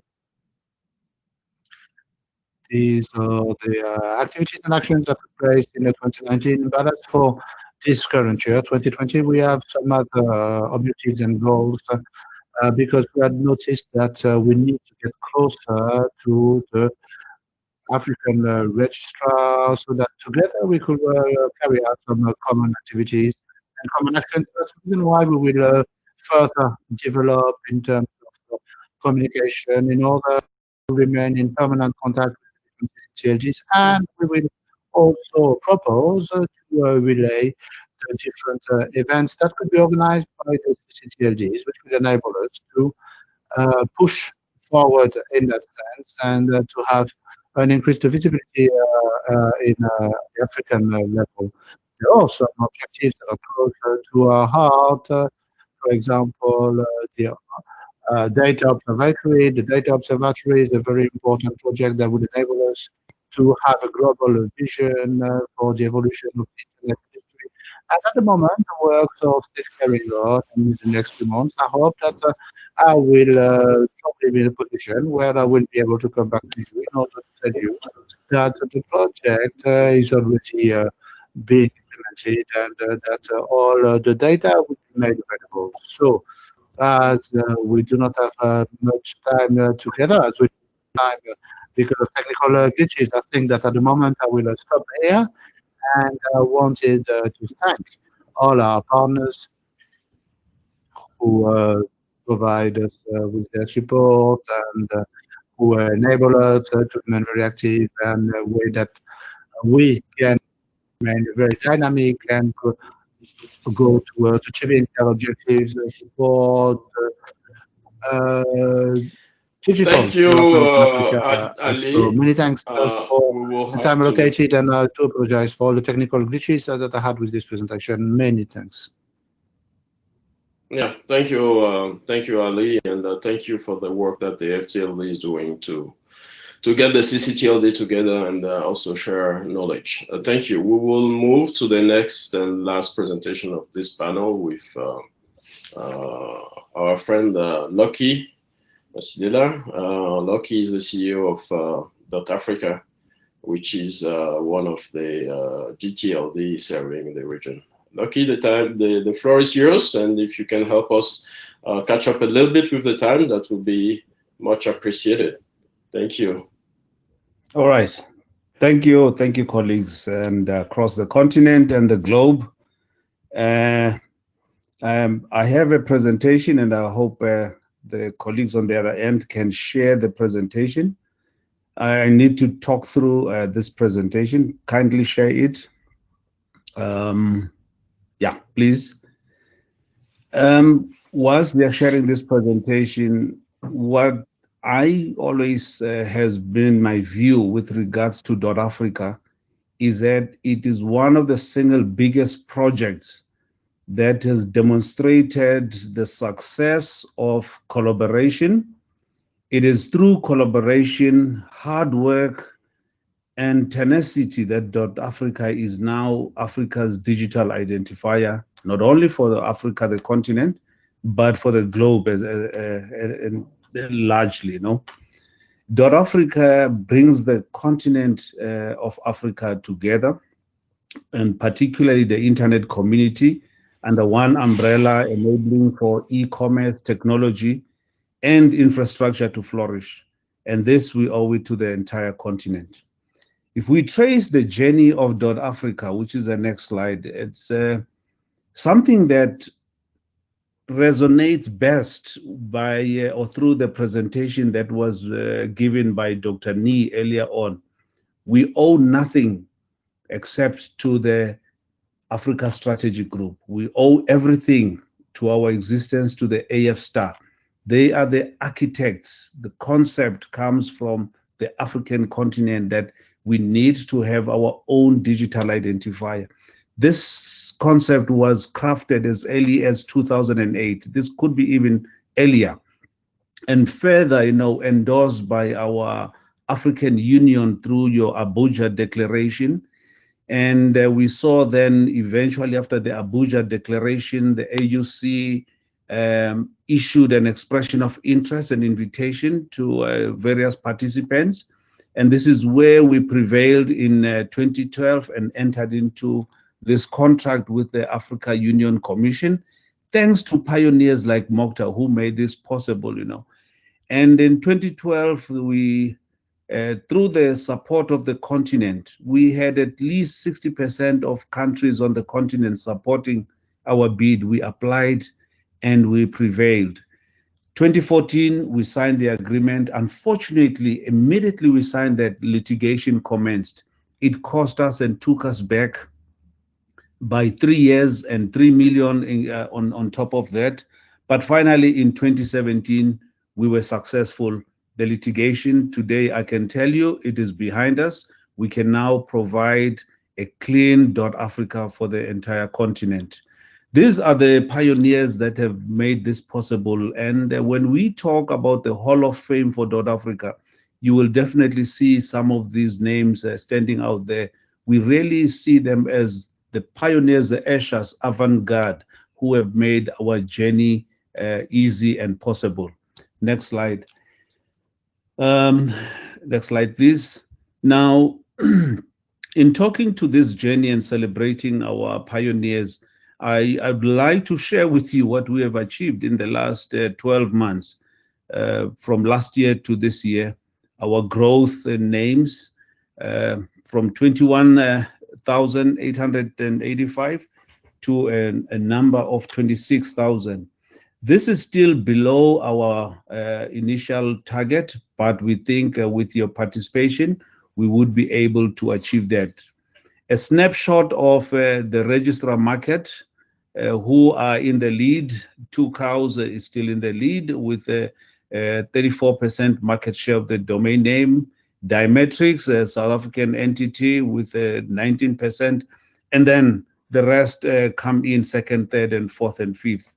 We would like to see a lot of the top 10 of our ICANN accredited registrars coming into this picture. Next slide, we are showing now the geographic spread of the registrants, which is quite interesting that we are still having and I believe this influence is shown by the Africans in the diaspora. You see France sitting with 8% registrant dispersion and 8% again in Panama. I wasn't aware that we would have such a huge registrant dispersion in Panama, but here it is, you know, where which also tells a lot about our name. And on the continent today, we have only 7 countries that do not have the name .Africa in use. But it is a journey that we'll all have to travel together. I don't think we'll be defeated. Tenacity is on our side. Next slide, please. Now, in celebrating the uptake of .Africa, I think in the lead is always our corporates. Your Barclays Bank, when they changed from Barclays Bank to ABSA, they adopted .Africa, and now they are slowly rolling .Africa as their name, not only the corporate, but even at the branch level across the continent. And then we have some law firms, and recently in Kenya, there was a beautiful, you know, launch of the nation .Africa, and it was really a majestic performance. It followed what we saw with ABSA when they had over 100 drones over the skyline of Joburg, you know, in the launch of this. But this is to show some of the bigger entities on the continent who we believe are the trendsetters who will influence the uptake of the domain name. More important than anything is fulfilling on the obligation to the continent, and that is addressing the .Africa Foundation. I am glad to announce that we now have completed the registration or incorporation of the foundation in Mauritius. It is now fully structured and functioning. We are going to be launching, we're hoping to launch this physically in DRC Congo. Unfortunately, COVID came, but we are still fulfilling on our mandate. Currently, we are increasing the number of counselors to make sure that we are properly functioning. So next slide, please. The next slide is, this is just to re-emphasize what my other colleagues have said. Mohamed Diop showed the issue of numbers, the issue of stats, how they impact on our growth. Equally here, I think the internet penetration versus the world and the users, internet users in the continent versus the world, contribute directly to the growth of our domain namespace. And this picture, once it changes, it will change the domain name growth on our continent, both at the .Africa level and the CCTLDs, which for us, we have choices, we're spoiled for choices in domain names. Next slide, please. I believe the next slide would be just, again, saluting and honoring our pioneers, our stakeholders at the higher level, the Africa Union being there in supporting our cause, AFTLD, the governments across the continent, which are represented under the AU and UNECA. On that note, I want to thank you, and I hope I've been able to save your time. Binyer Adil. Thank you. Thank you very much, my friend. Thank you. Yes, you did do your best. And we are now at the end of this panel. Very interesting and insightful from all of you. Thank you, .Africa, for holding the flag of the continent from the GTLD perspective, and we hope that that effort will help other the domain name as well, CCTLD, to follow suit. Thank you very much to all my panelists, and thank you for the audience for following. We started with a little bit of delay. We saved maybe 1 minute in total, but was very, very useful. I will now yield back to the program committee to take this up to the next panel. Thanks. Thank you for moderating this session. Thank you very much to all panelists. Suzanne. Who has, hello, Suzanne. Yes. Yes, just to tell the audience that we will have a community engagement at the end, so then people will have chance to ask questions. So I've seen some people putting questions on the chat room. So, but I want to remind them that we will have a 30-minute engagement with a question and answer at the end. Okay, thank you very much, Elaine. At this juncture, we would like to take a break. It was supposed to be 10 minutes, but I guess we will take a 5 minutes break, and then we'll be back for the second part of today's plan. Thank you.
Hello?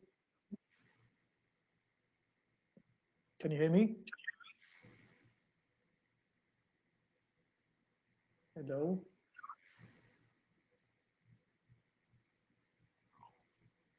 Is that David?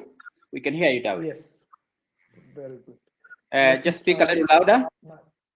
Okay. Is it loud enough? Yes, that's better. I think that's okay. Okay, I'm trying my video as well.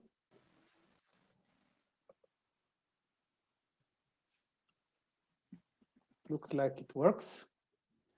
Great. My presentation.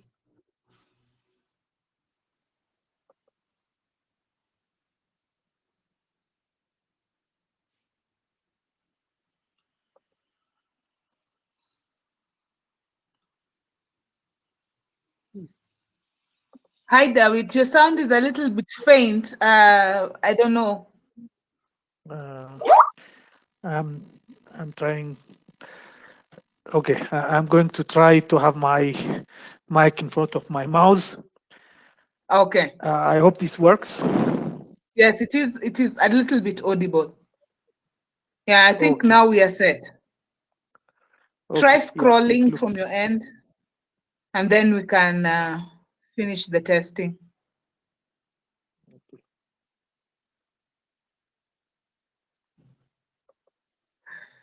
I don't know what happened to the PowerPoint.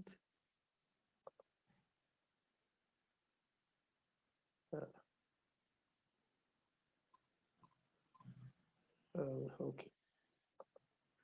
We can't hear you. No, I'm not speaking. Okay. Let me. Okay, I think my PowerPoint disappeared.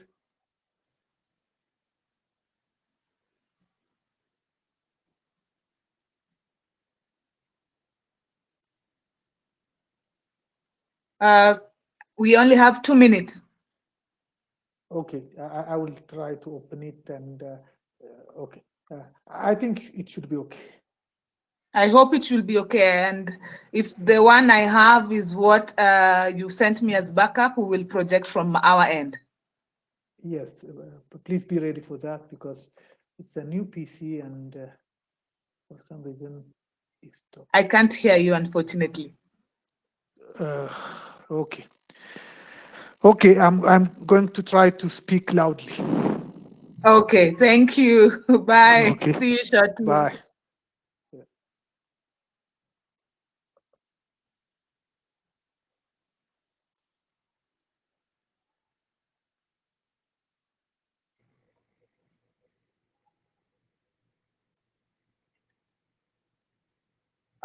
We proceed with the program. I hope you have managed to grab something to bite as we go ahead with the conference. We're going to go to the next session, that is the AIS' organizations update.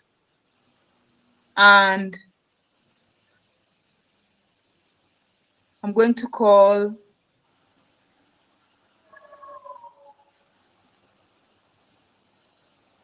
Boubacar Barry. Oh, Alan is already here. Awesome. Hi, Alan. Yes. Hello, Susan.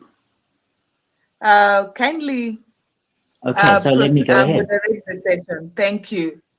Right. Thanks very much. So hello, everybody. In our previous session, we had updates from 5 of the AIS' organizations.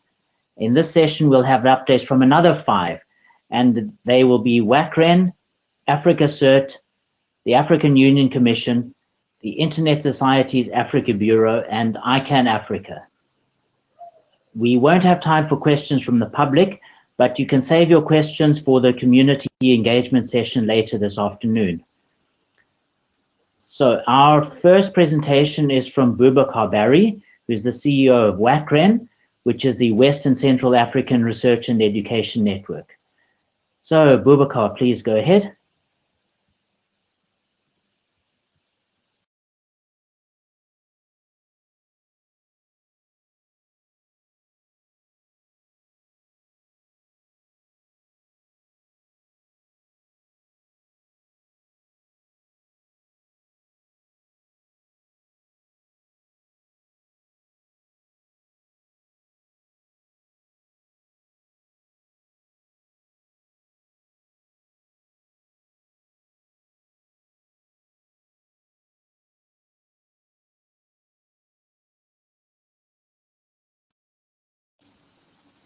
Yeah, I'm sorry, Boubacar, I can't hear you.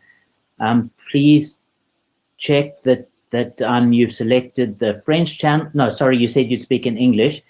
Make sure you've selected the English channel and click on the microphone under your name near the top left to unmute.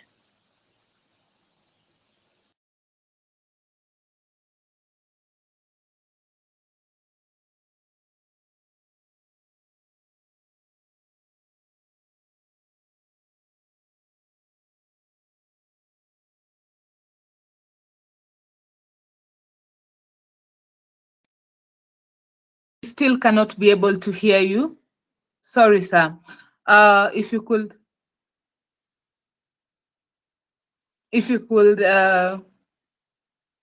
mute yourself, please, and then Susan, I think he's currently speaking into the French channel because I see the French flag just close to his role. Okay, but we can't hear.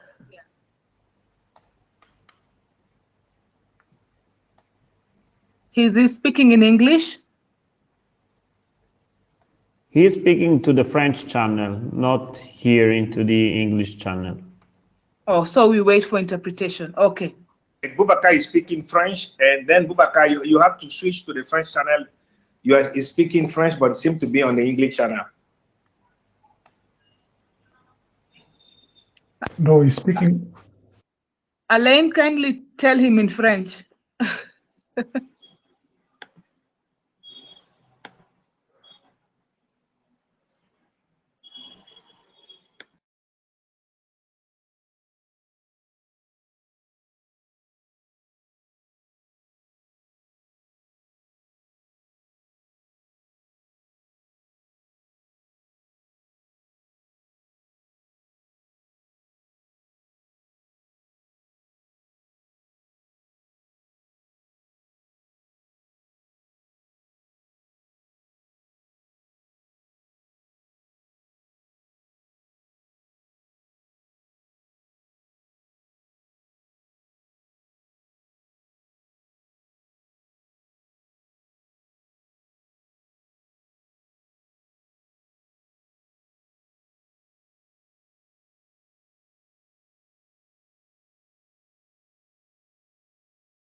If we could please pause, we need to get the interpretation.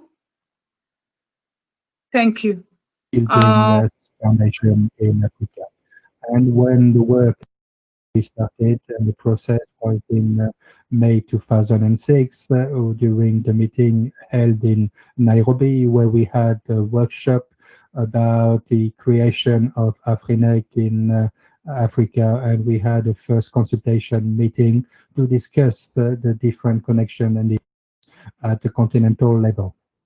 The first meeting, the first AFREN meeting, was organized in 2007 in Abu Dhabi, and we had a first informal consultation on how we could structure this. We had two options available to use what was already existing and extending the network across Africa, or to implement a new local network in Africa. This was the one that we used, and in 2010, and was created with support of the FAUI, and in 2011, the Network for Educative Research in the Arabic world was created, which is serving the Northern Africa region. So all the major achievements, major achievements or follows for AFREN. So in terms of we were able to the engagement across the whole of Africa, and the AIA and the support to, and as well as the European Commission again, and so on, we were able to advocacy, we were able to support from government as actually with a discount on the membership fees in terms of all the high study research institutions in Africa. In terms of capacity building and research,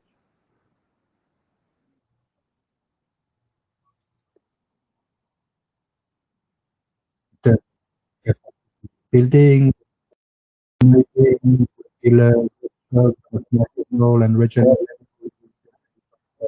partners such as ASNO and the other institutions, and we was for engineering network where research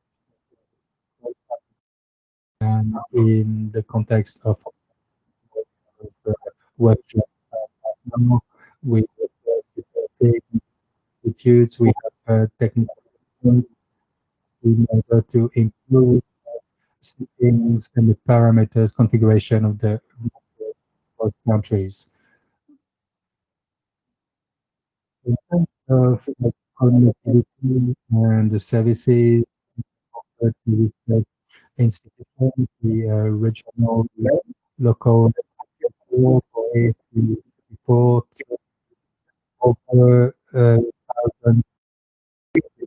thousands of students with a high connectivity and connectivity, which enable the access to run we also have the initiatives in three of them, one of them, which is to experience and address the needs that have been built such as in that field and practice at general level. Second initiative I want to highlight the empowerment of women and the young generation, promotion of inclusive initiative is about reality initiative with workshops exclusively dedicated to women. The first was to fund the research network was scheduled in Berlin, which unfortunately had to be cancelled due to the COVID-19. So we are planning and we're intending to maintain those activities in 2021. And as part of the initiative is an engagement with a stronger engagement with industries and users. What are the projects? We the pipeline and the actions that we are planning to we want to conduct in months and years. Firstly, we want to have a better interaction with the higher government and the government partners in order to have for either the setting up of the new networks of education and research, or if they can support us further on the existing networks. We want to engage with more the user community and the project Africa Connect 3 funded by the EU, and hoping to get further partners in the coming weeks. We want to set up networks, local networks, increase the capacity of the training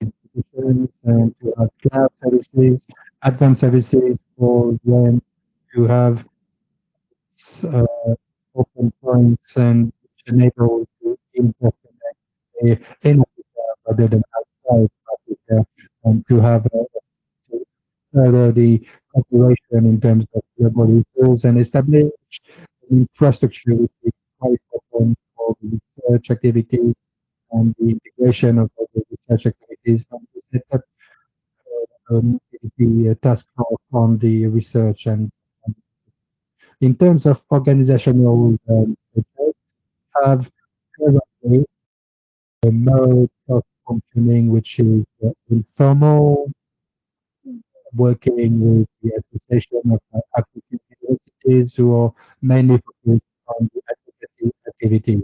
Activities we have in common, of course, those three networks, regional networks, and networks of education and research are all conducted under REN Africa, and we are aiming to have more stronger structure, more formal structure, a mode of work which would be quite lightweight and easy to activate. And that's what I want to highlight here, is the strengthening and the extension of our relationships with our sister organization in AIS', with whom we already working, mostly working mostly with AFNO, Afrinic. I'm very grateful for your attention. Thank you.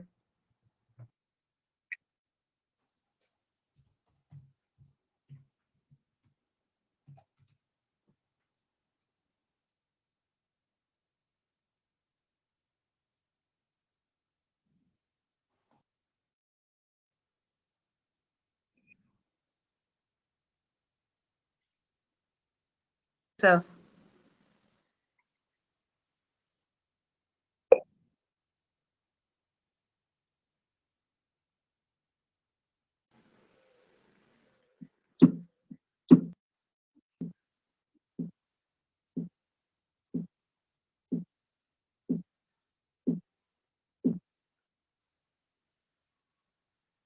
as maybe we give Alan. Oh, he's back. Hello. I think I was speaking into the wrong channel. Our next speaker is Jean Robert.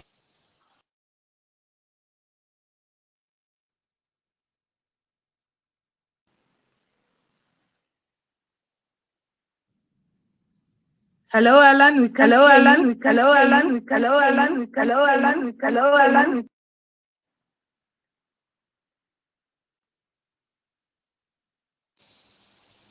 Hello. Yes. Can you hear me now? Yeah, now it's better. Thank you. The audio often doesn't work in this platform. I was saying our next speaker will be Jean Robert Huntome, who's CEO of Africa Cert, and they're dedicated to cybersecurity in Africa. So Jean Robert, please go ahead.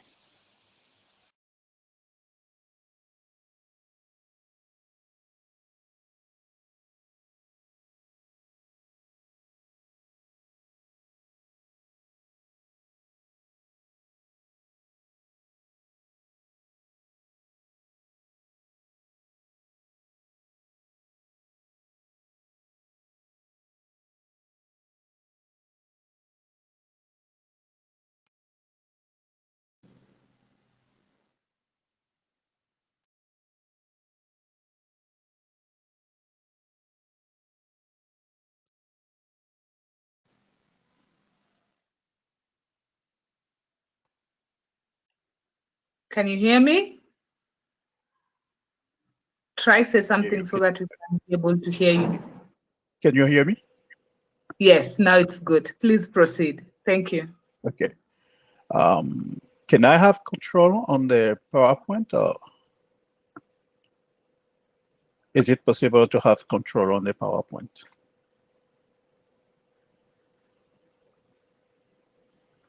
Hello.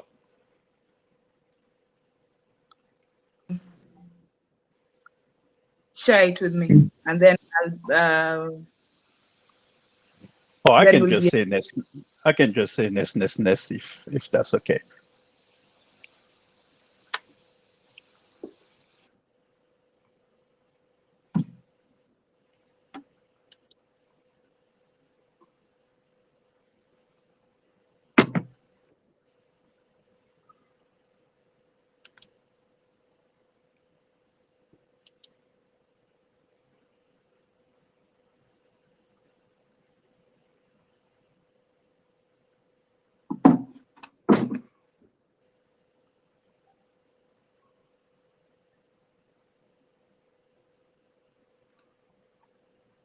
Hello, Susan?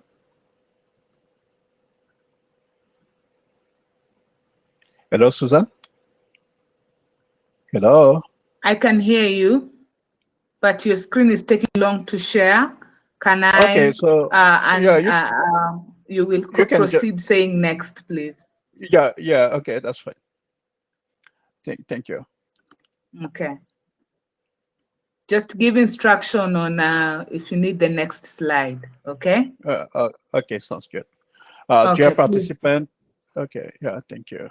Dear participant, colleagues, good day. My name is Jean-Robert Huntome, and it's a privilege to provide an update of Africa-CERT operation. First, please allow me to greet Prof. Ni, Prof. Kilnam, Aleaina, Pierre Wedrago, Adiela Roga, Alan Barrett, Pierre Dangino, Mr. Yedali, and the leadership of the other AIS'. Next slide, please. Next slide, please.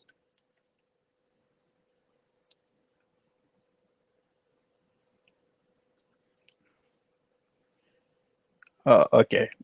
So Africa-CERT provide a trusted forum for incident response team, a security team, and alike organization to respond to security incident more effectively. 3 pillars and 7 principles guide our operation and support our foundation: capacity building, international cooperation, and maturity enhancement activities such as technical assistance, education and capacity building, access to tool and technology, participation in public policy and debate, engagement with the incident response and security community at large. And we do also operate as a last resort CSIRT. Can you go back, please?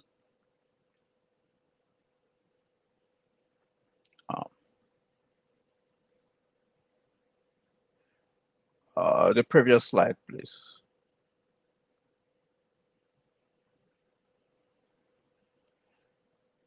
Okay, anyway.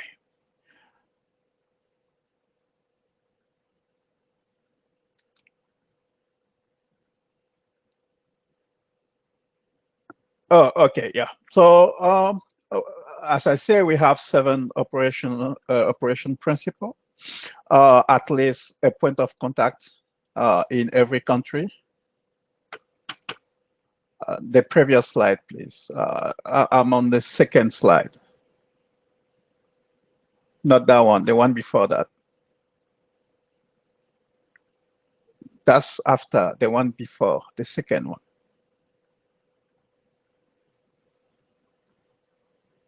Okay, so time is not on our side. I will use the slide that I have here to go quickly. No, not that one, the second. No, the one before that. That's after.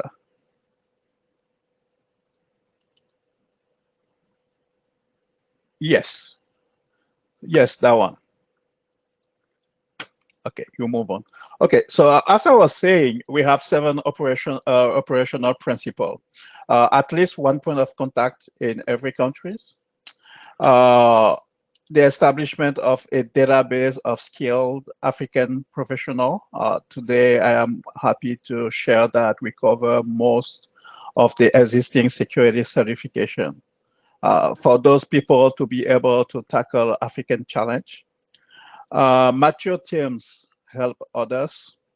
Cooperation and collaboration between teams enable teams in all sectors. Learning by doing and leveraging our international network. John Robert, can you share your screen? Yeah, but somehow it's very slow. So let's just try proceed with how it comes, okay? So it's saying that the request is not allowed, etc. So it's okay. Just share it because time is not on our side. So okay. Let's just let's just go and move quickly. So you can go to the 3rd slide. Yeah, that one. Just keep with that one.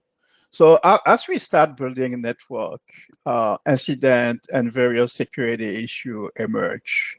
The journey began through an initiative to train security teams with the African Asia Collaboration Forum and capacity building activities at AFNOG Afrinic.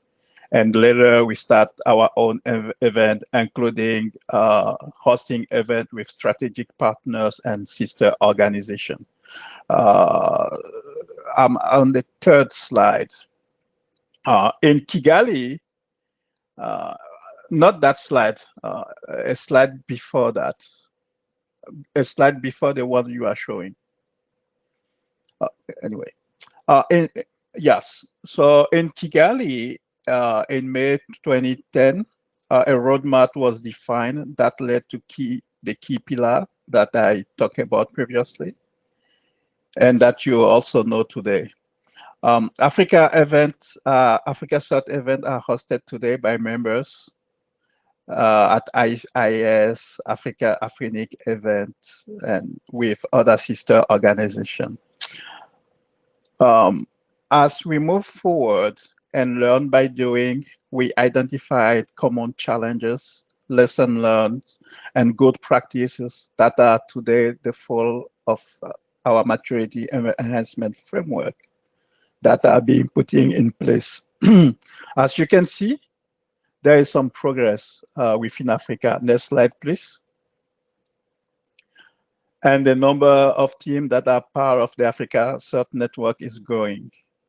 But what you see on the slide, and I mean the next slide, please, is only the structure teams. As you can imagine, with the number of companies in Africa, numbers of African members, brands, mobile operators, and etc., you understand that there might have been some incident response capabilities within those organizations. And sometimes what we found out is that those efforts are delivered by one person. Our efforts are to identify those key areas and pressing issues where action have to be focused for a domino effect. In red, this highlights some ongoing reflection. For example, we recently started an initiative to build an anti-abuse coordination working group with other IF stars and partners. For us, cybersecurity remains a dynamic and fast-changing problem requiring a permanent adjustment. Many initiatives have started to build capacity and CSERT, and we have noticed many false starts, several attempts, difficulty in sustaining operation, in addition to operational capability. That led to phase 3 Next slide, please. That led to phase 3 of our work to tackle the various challenges identified. We do it in 2 ways. First, by putting in place a maturity enhancement framework through a membership recruiting and membership drive that will allow the teams or different members to have a roadmap that could help us to, as they build their capability, to understand where they are, where priority and effort needs to be prioritized. Next slide, please.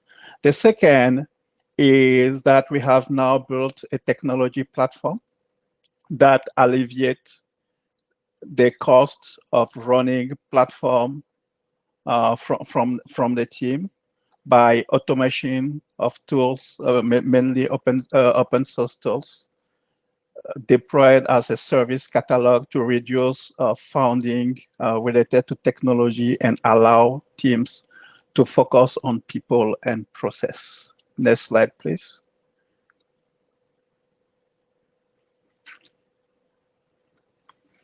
So the way forward is that with COVID-19, as you will imagine, we have noticed that incident response team need to be more involved in discussion related to strategy, confidence building measure, and norms.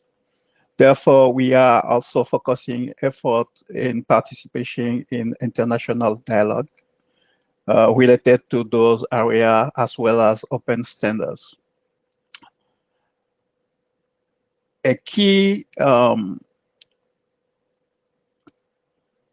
item also is that we are actively working in building a cybersecurity report for Africa that will allow us to have a global overview of the situation in the African cyberspace. Next slide, please.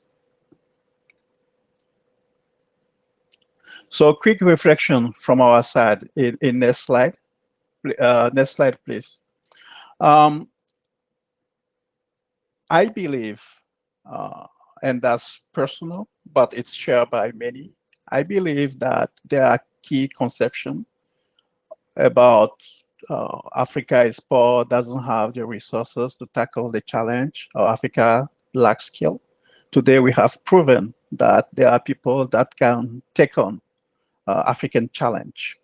I believe that African cyber issues are due to improperly managed governments. I mean, how we define our strategy and how we make decisions and align people, process, and technology to meet those objectives.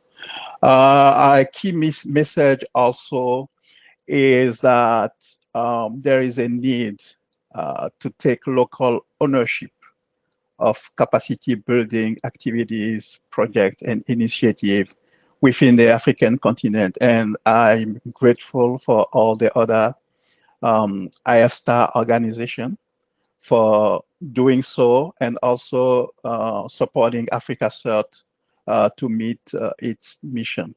My last comment will be that there is a need for an holistic view and collaboration.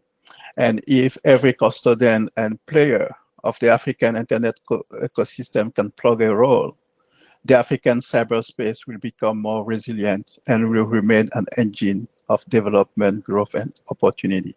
Thank you. Alan, I think that I have met your 8 minutes. Thank you very much, all.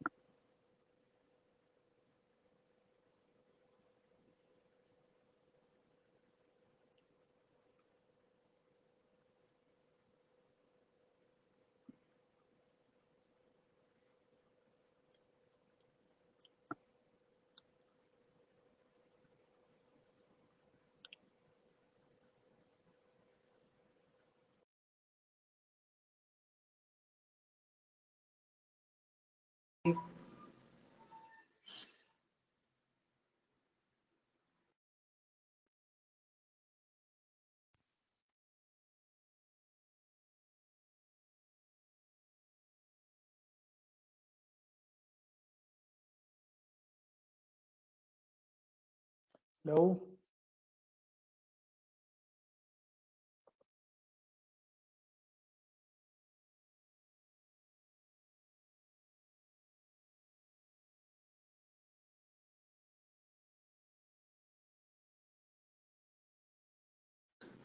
Good afternoon. Should I go? It's a little bit faint. Maybe if you could speak louder. Okay. Good afternoon. Is that better?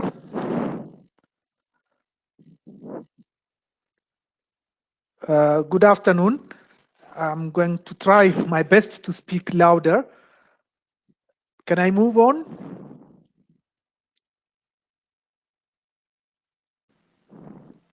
Hello? David, we hear you quite well. Thank you. Okay. Good afternoon. So I'm David Bakalas. I'm representing the Internet Society, and I'm very happy to be here with you. Unfortunately, this time online, but it's much better than not having it. So thank you, Afrinic and AFNOC, for organizing once again this African Internet Summit. It's a very important week of the year because that's where we all meet. Okay, so my presentation is there, but I would like to say that the last 20-something years with the whole community was very important for Internet Society because we believe that the Internet is built by people, and this community has built the African Internet. So I think most of you know what the Internet Society is, but since there might be some people who are new, I would like to say a few things about what the Internet Society is, what it has done throughout the years. So the Internet Society is an international cause-based organization that works for an open, secure, and trustworthy Internet for everyone. Next, please. So it was founded in 1992 by Internet pioneers, and currently it has 96 organizational members, more than 72,000 individual members, and 131 chapters and special interest groups worldwide, including 37 in Africa. We have regional presence in Africa, Europe, Latin America, and Caribbean, North America, Asia Pacific, and Middle East, which means all over the world. Next, please. So I'm going to say a few things about what are our main activities, and those of you in Africa know us mostly by what we have done from very early on in technical capacity building. Some of you mentioned today the early INET workshops that took place from 1993 to 2002. Most of the people, of the pioneers in Africa, has gone through those workshops, which were made for countries, for people coming from countries from early age of internet. After that, we have been working on technical capacity on various, using various means, including online technical courses that we still have. The NetOps course, more particularly, has benefited more than 4,000 engineers all around Africa. We are revamping e-learning for greater impact, and you'll see very soon very, very friendly, user-friendly trainings. We have been focused as well on community development because, as I said, we believe that communities are important for the internet. So we have been supporting the development of various communities, including AFNOG, National NOGs, AFTLD, AF6, AFIX, as well as recently community network groups, so that they can really steer the development of their sector. Next, please. One area where we have really focused in the last maybe 10, 12 years was the development of internet exchange points. We realized very early on that there is a problem in the way internet works in Africa. We saw that most of our packets have to go outside of Africa to come back, which was an anomaly that we wanted to correct. That's why we organized the African Peering and Interconnection Forum that took place every year for the last 11 years, and which has become really the meeting place for people interested in interconnection and traffic exchange every year.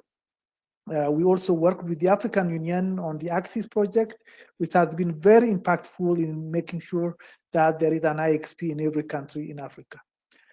We have done training on IXPs. We have been supporting with hardware the IXP so that they really become stronger organizations. And recently, with partners such as Facebook, we have helped cash fill. We have supported financially for cash fill for projects. We have also done some research work around IXPs, around interconnection in general. We have also been present on the policy and regulatory ground. We have worked with a number of intergovernmental organizations, in a way representing the African Internet community, in particular with the African Union, the African Telecommunication Union, the various regional economic communities, the regulatory associations. But we also work at national level from ISO Global, but also mainly through our local chapters. Next, please. Finally, I think the focus of this AIS is on the youth. So I would like to say a few things about what we have been doing around youth. So we have a number of programs. In fact, many of our fellowships have been privileging the youth, because we believe that it is important to provide to those who are just starting to involve, to give them opportunities to participate in forums and so on. And recently, we have, for the last few years, we had the Youth IGF, the Youth at IGF Fellowship, which has been renamed as IGF Youth Ambassador, and we have given that to up to 250 young people the opportunity to participate in those programs, including going to the IGF meetings. And this year we have selected 30 people who will participate to some mentorship and then participate in the IGFs. We also have the Youth SIG special interest group activities. We have some online training for the youth. We have collaboration with schools of internet governance around the world, including here in Africa, AfriSIG, which is led by APC, and many more activities, as I said, that benefits the youth. Next, please. I think that's all. Thank you very much. I hope I am within the 8 minutes. Thank you very much.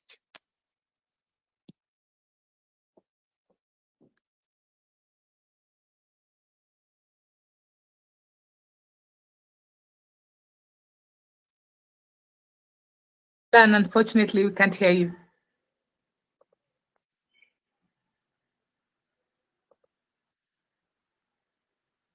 Hello? Yes, we can hear you now. Okay. Thank you very much, David. Thank you for sticking to the time. I know it's difficult to fit the content that we want into such a very short time slot. So our last speaker for this session is Pierre Danjanu. He is ICANN's Vice President for Stakeholder Engagement in Africa. So over to you, Pierre.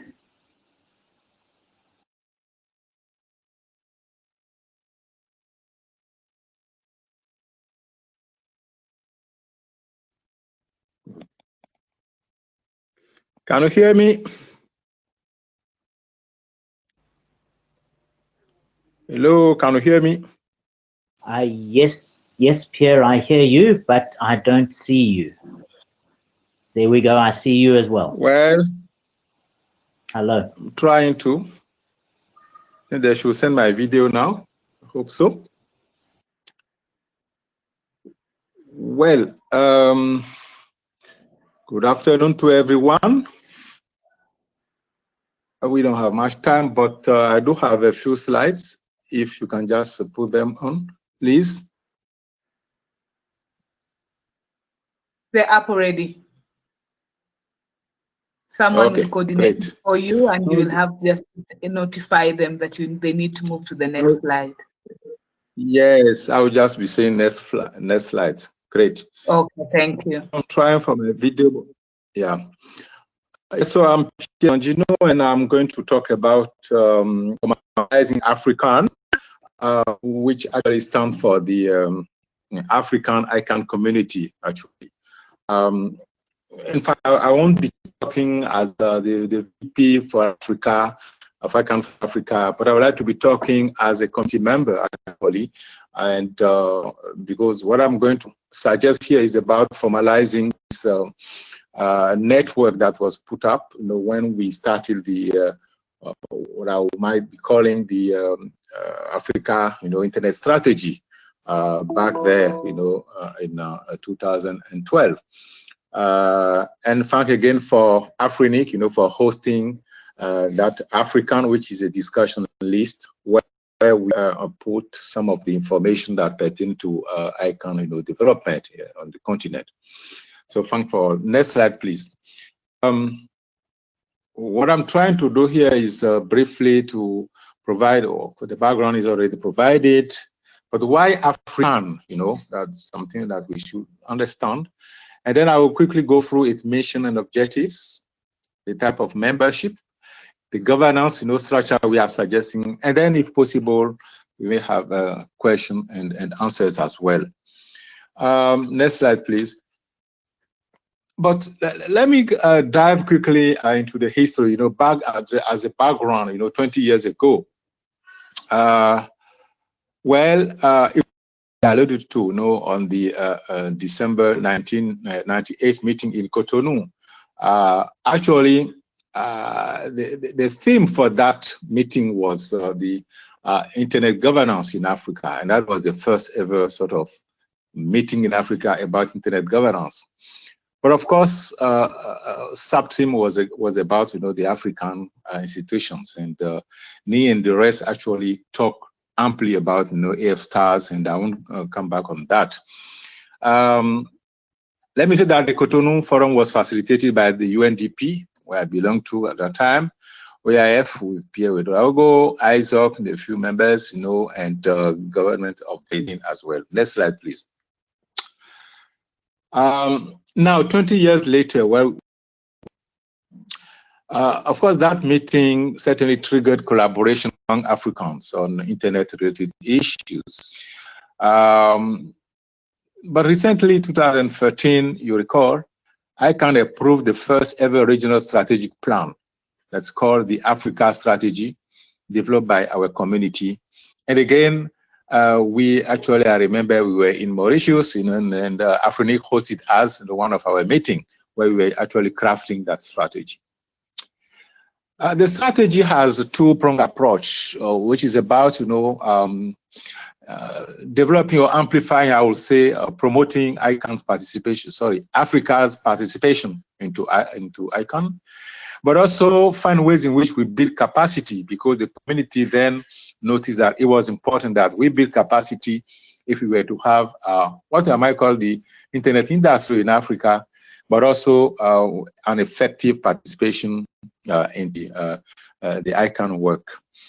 Well, the strategy is now in its 8 years and has undergone several revisions and updated in a bottom-up manner. Slide, please.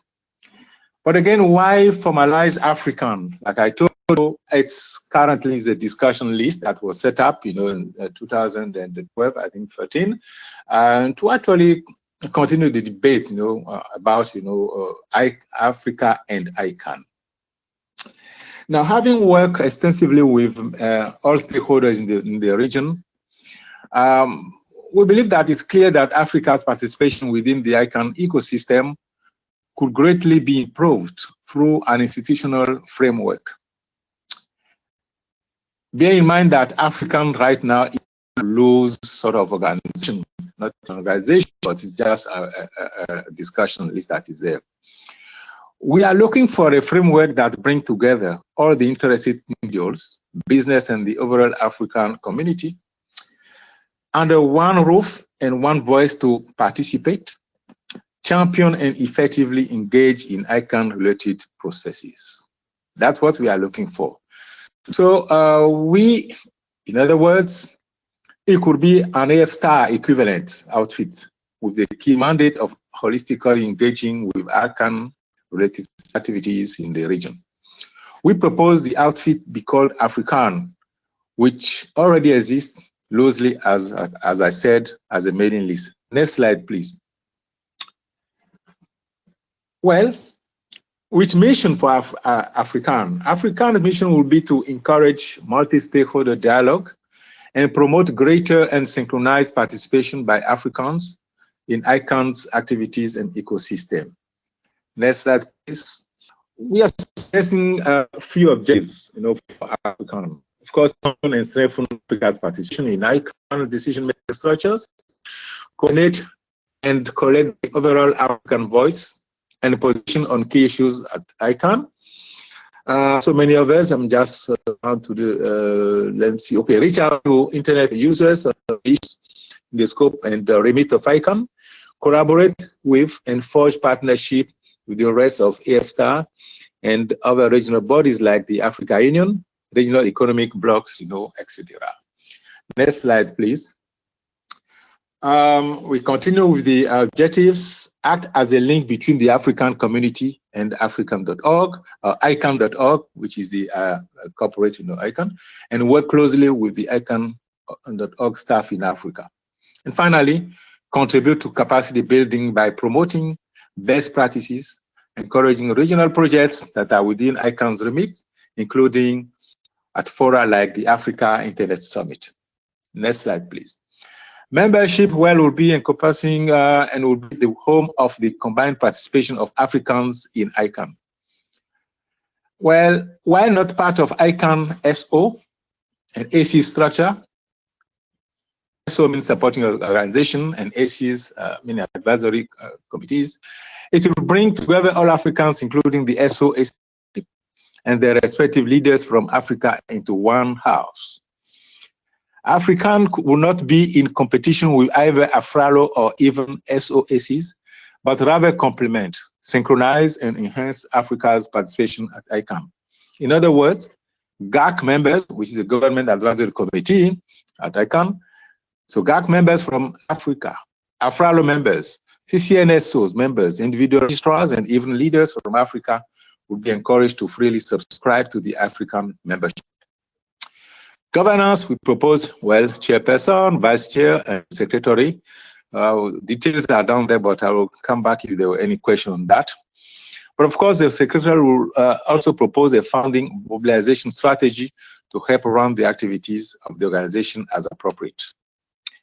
Well, at this point, of course, what I would like to say before opening up eventually to question is that we really want this current, sort of discussion list, which is loose, to be formalized in such a way that African voice be really heard when it comes to ICANN development, in the continent. Of course, we would like to thank you as a community for participating to ICANN current meetings, but we do think that we could still do better. So thank you again for your attention and ready for any question if you have. So back to you, Alan. Thank you very much, Pierre. That is interesting. Unfortunately, we don't really have time for questions from the floor. I've been asked that we defer that to the community engagement session later this afternoon. But Yeah, I would very much like to hear more about how you think we can formalize the African process. Okay, so thanks everybody. Thank you to my panelists. And for those of you who are looking very closely at the agenda, you would see that we have skipped the update from the African Union Commission. We heard from Mokhtar Yedali in the opening speech this morning, so we're not doing it again in this session. So thanks very much, and back to the MC. To all panelists, it was nice having you, and also nice to hear what you have to say about your different organizations. At this point, we take another 5 minutes break before we come back for the history of the institutions and also the community engagement session. Thank you very much.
When you consider the internet's impact in the world today, we see that it's reshaping and in some cases, disrupting several sectors of our society.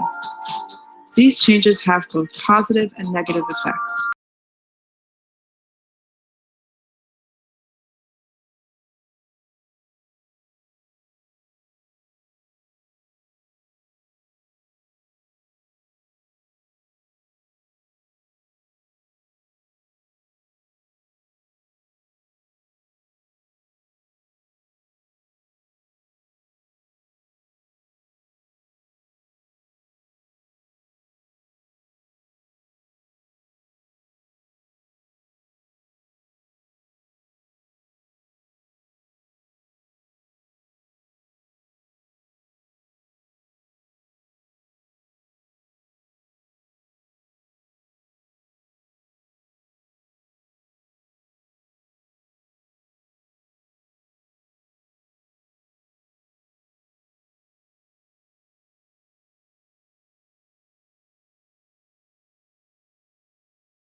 We are now back from our break, and we will go into the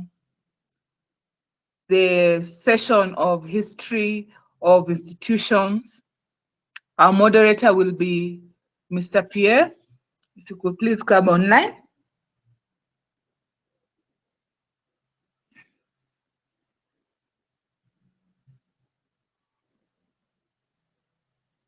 It will also be nice to see your face, even if we've just seen you right now.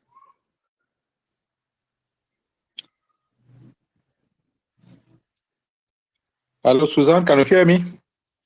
Yes, we would like to see you as well. Yeah, but I'm trying. I don't know what's happening. Cancel and try again. Yes, most likely I will. Oh, I need to. Your presentation is on the screen. I need to see your video. You need to click the video icon. But that's what I've been doing. Okay. Yes, no, your video is now coming up. Yes, here you are. Please proceed. Time is far much spent. You can't see me now, huh? We can see you now. We will have your presentation up shortly.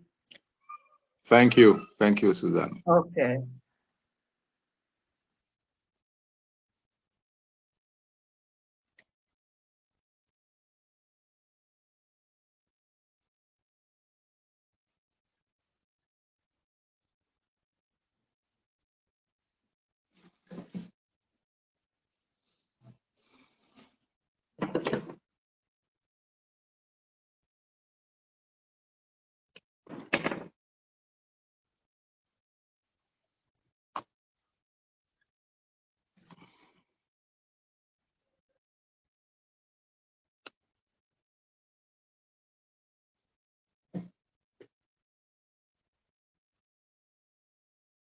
Of slowness, I think with the connection, kindly just proceed. The presentation will find you along the way, because everyone is now looking forward to the next session. So it will be unfair if we kept them waiting. Yeah, thank you. Great. So should I have, I prepared a kind of two slide deck actually. So if you can find them and put them up here. But sending it to me. Try sharing the screen. Ashil has it. Yeah, okay. Ashil has it. So it will be up shortly. Again, good afternoon to everyone, and welcome back to this session. We'll be talking about what we call in the Africa Internet Institutional History. Mine is going to be a kind of introduction, I would say, to this topic of internet history in Africa, and also talk quickly about where we are right now. And then I would like to take time, because we want to hear from you where we would like to be moving from at this stage. The Africa Internet history is a kind of old idea. We have some, I would say, 8 to 10 years ago, that it would be great to really have African talk about the story of the development of the internet over the continent. We've been hearing here and there, some reading publications on internet development in Africa, but for us it came like, well, it would be great that those also who are in Africa and who are doing this sort of big volunteer job should be able to tell about the story themselves. That's the whole idea. You also quickly heard, from Chun how they did proceed, in Asia Pacific to start now their own internet history from the region, and now they are at the fourth sort of decade of this now, which is something quite wonderful. We developed a concept paper on this. We share it We had meetings, we used AIS. I think the last one was during AIS in, was it Botswana, I believe? And also in Cotonou 2018, where again, we brought up this, the issue of the writing the internet history, from Africa by Africans. But the project has not moved so far since 2018. We did collect few data through few interviews conducted during Africa Internet's, Group 2019 meeting here in Cotonou.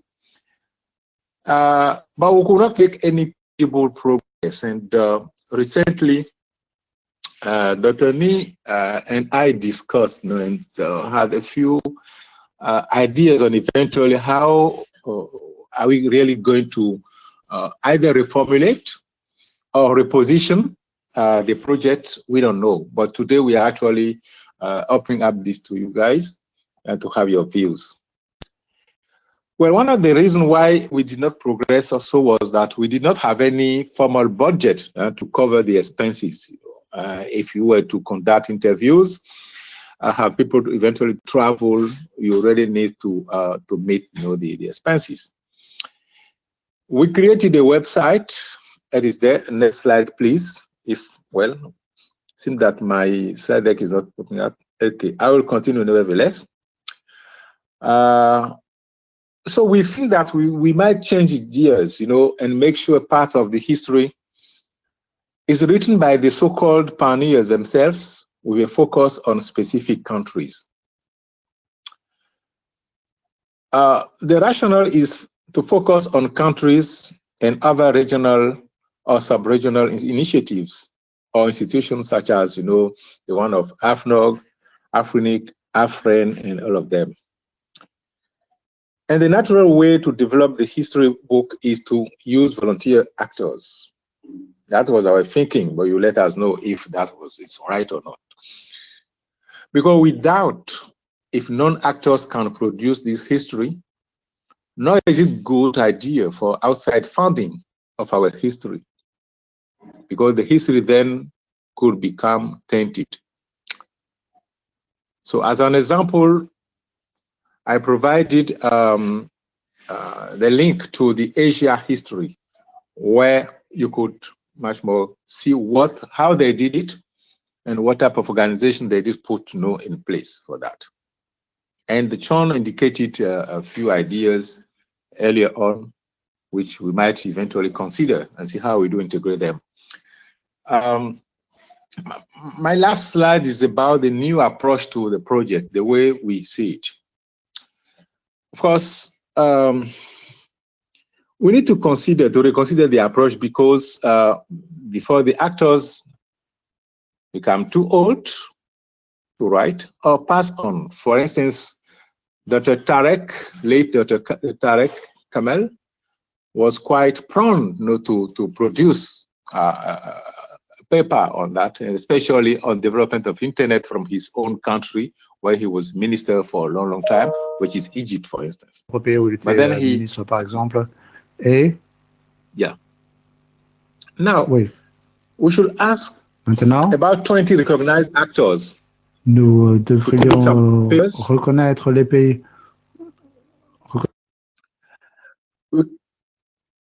Sorry. We should ask about 20 recognized actors to contribute stages of history from their own perspective or country. We could invite African Union and the regional economic commissions to also make contribution.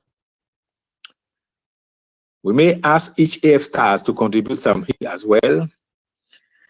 And those institutions that are quite active in Africa, say for instance, ISOC, we just heard about David, or ICANN, they could also contribute the history. Paper should be organized, and we believe that we may get an editor to review all of this. This seems doable if we all agree that it is a mission that we need to accomplish, and that it won't cost much if we are volunteering, the papers.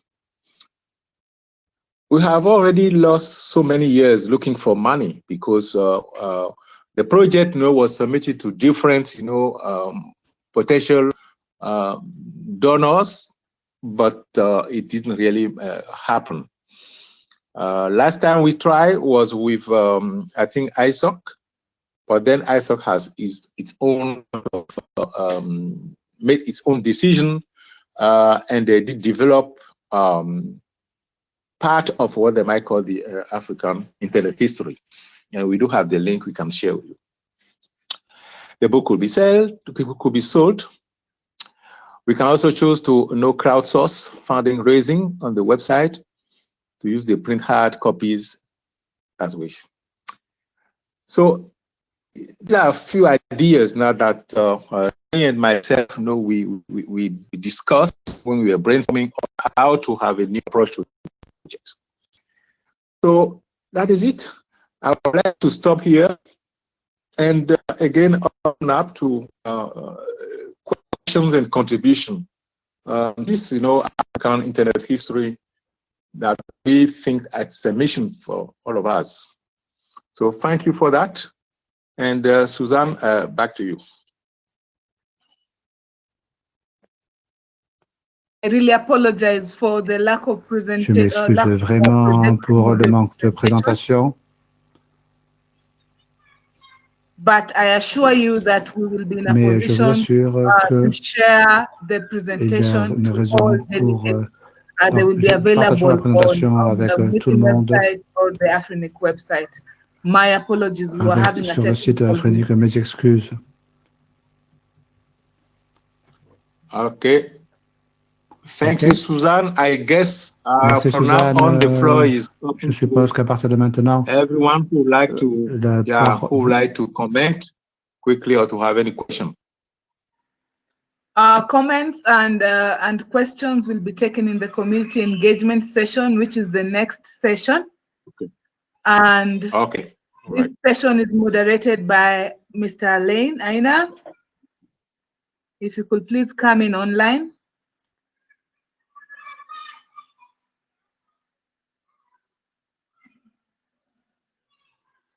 Thank you, Alain. We seem to be doing so well on time.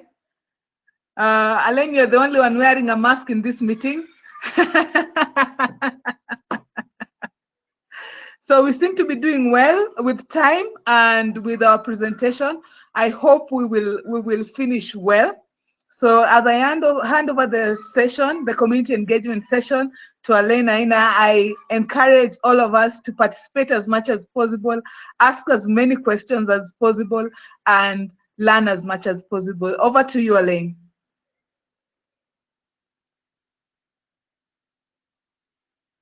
Suzanne, but I think we do have 3 minutes before the PS section on the history, and so I think we can start from there. And so I think Pierre is expecting comment, suggestion from the AIS' organization. So I don't know if any of them want to comment or put some suggestion to Pierre's ideas. Before we open to the community in general. I see Joshua. I see Joshua. Okay, I see the queue is people are now lined up in the queue. So Joshua, do you have something particular for Pierre, or you are in the queue for the community engagement?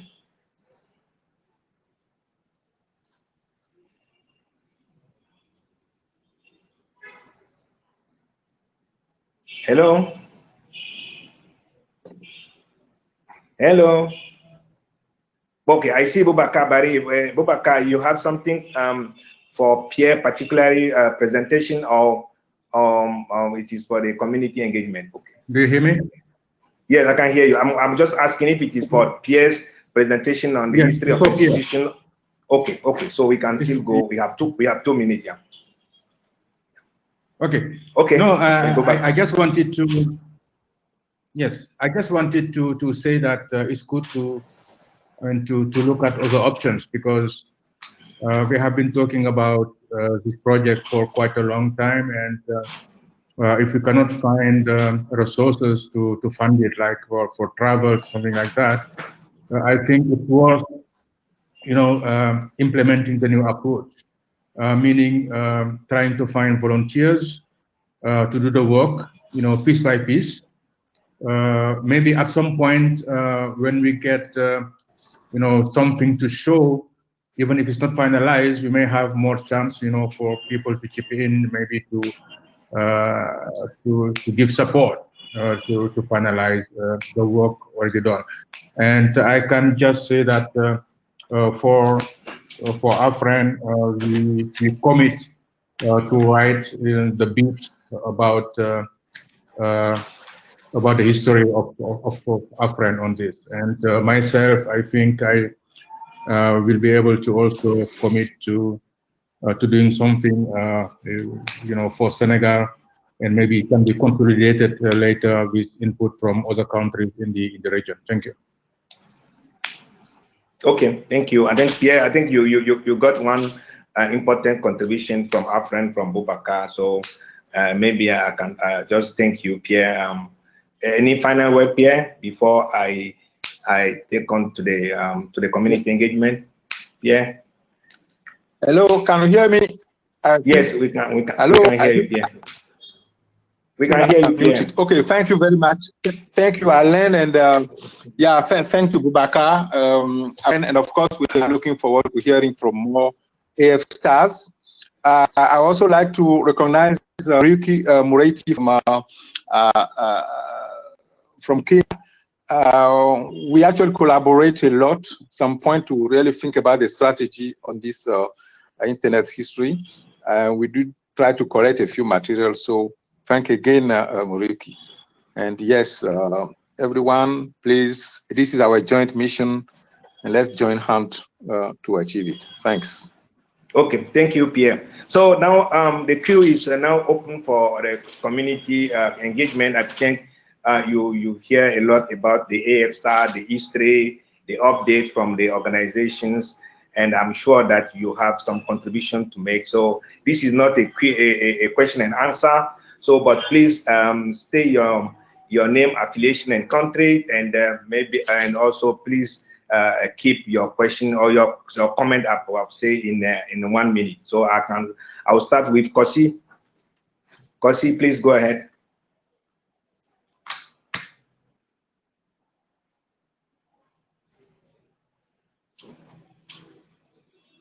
Kosi, we can't hear you.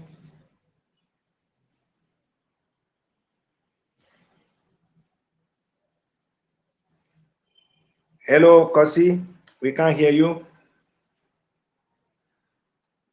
Okay, can you hear me? I have a silence. Anyone confirm that you can hear me?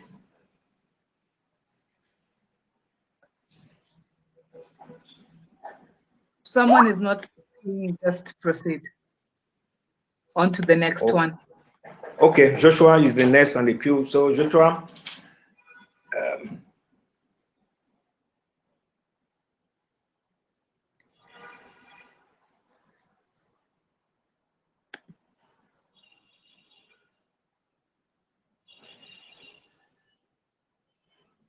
yeah, Joshua, I can't hear you. I saw you in the queue, but okay. So next in the queue is the Muriki. Muriki, can you get your audio on so that we can hear you?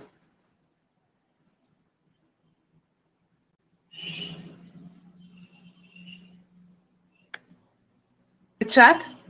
There is Muriki Muredi, who's written to say, with your collaboration, this goes to Mr. Pierre.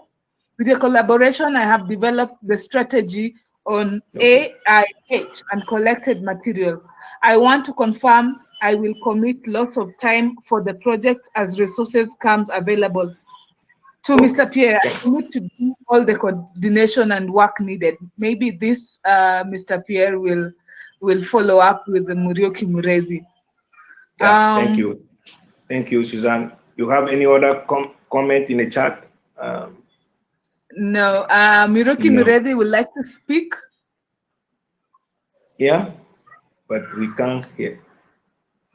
Hello. Yes, Can now you we hear me can hear now? you. Yes, we can hear you. Good. Yeah. Thank you very much. Mine is to thank the organizers for this great event, Africa Internet Summit. Very, very innovative.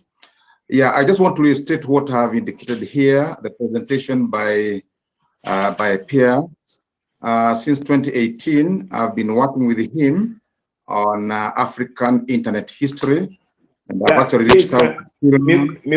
Miruki, please, can you introduce yourself so that we can know who you are? Can you say your affiliation and country, please? Thank you so much. My name is Muriuki Mureithi. I'm from Nairobi, Kenya. I'm an internet researcher, have been working on internet, and I have come from the background of African Information Society Initiative, of which I was a drafter in 1996, and I've followed internet from that perspective. So that is me.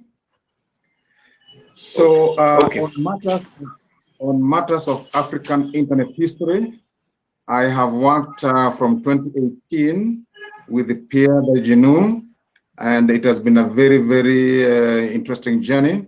I want to commit and to confirm that I'll put time, as I've indicated, to work with him as resources become available, so that we are able to capture the history of internet in our continent. So thank you so much for the opportunity to share and commit on that message. Thank you very much, sir. Yeah, thank you very much.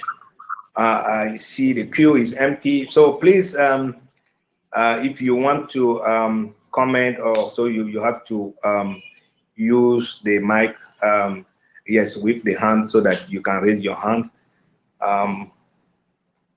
Who is next?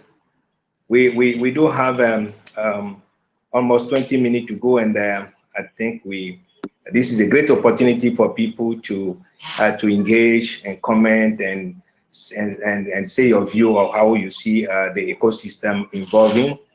And while we are waiting for people to comment, I noticed that this time there is one organization called the African Secret Working Group, which seems to have not been invited. And so I think they also contribute to the ecosystem. And this time they were not on the people who keep the update. But I think it's good that these people, also, the community, knows that there is a such organization called the African Secret Working Group. So I do. Let me check the chat room.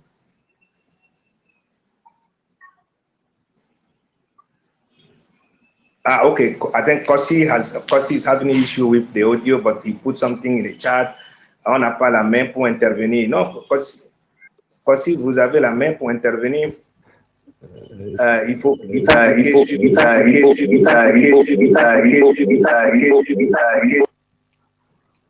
voilà, il faut juste cliquer sur le bouton avec la main et puis activer le micro. Alors donc, Kofi dit que cette séance nous permet d'apprendre suffisamment sur l'histoire de l'Internet en Afrique. Il serait intéressant que nos aînés écrivent quelques mots sur leur histoire spécifique pour la nouvelle génération. Je suis Kosi Amesinou du Bénin. OK, merci beaucoup, Kosi. OK, so I read this in the English channel, so I'm sure that the people will not get, but they will not get the translation. But I think you can Google it yourself and get the meaning in English.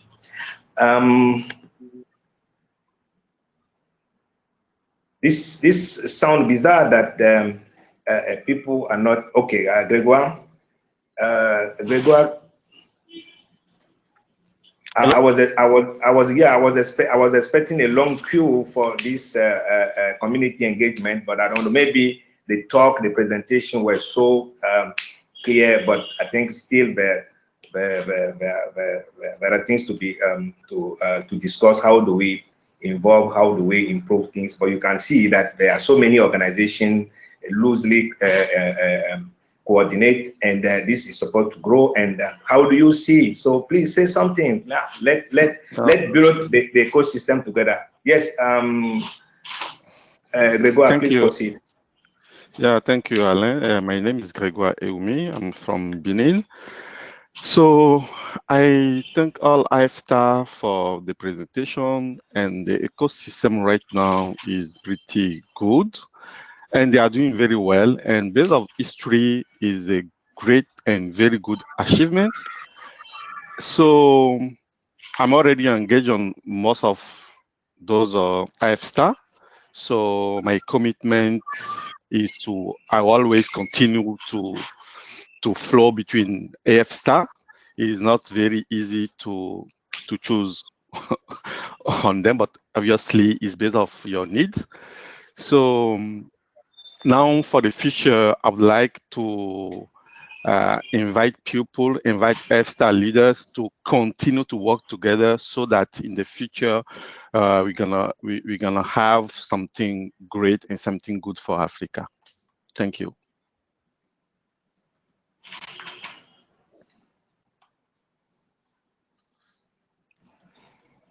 Yes, thank you, Grégoire. But I hope that all of us should be there. Not only the pioneers, because the pioneers also need help from the young people, so that the history will not only be the past, but it can also be the evolution through the times. And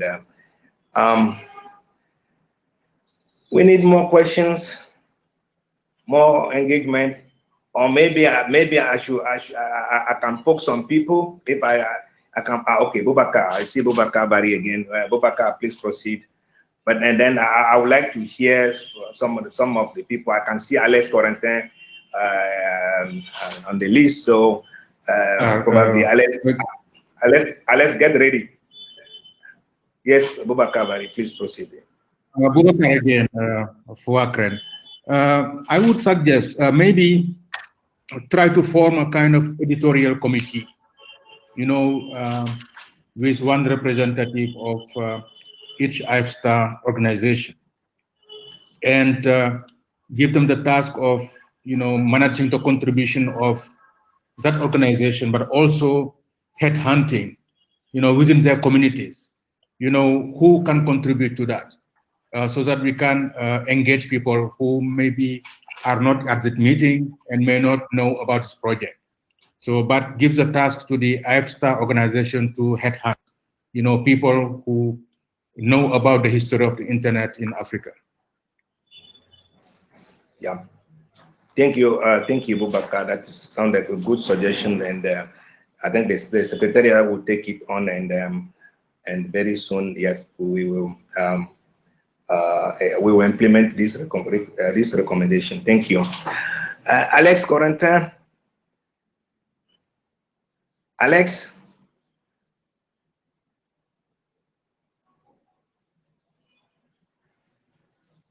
I'm trying to follow. Okay, Alex, yes, we can't hear you, but I think you are close to, I can see you now on. Alex, go ahead, please go ahead. Okay, thank you. I'm not so ready to take the floor, but I think it's very important that we have a good brief about how what happens in the internet in Africa, and I'm sure that in behalf of IFTLD and all CCTLD in the continent, it's very important that we can give our testimony about that. I'm fully engaged on this project, and I totally support Boubacar Barry and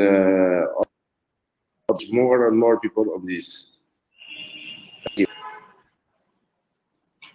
Yeah, thank you, Alex. I knew that you had something important to tell us, so that's why I poked you. Sorry about that. And Janvier Moulay, Janvier, please, yes, please proceed. Yes, Alex, you may turn off your audio. Yeah. Janvier.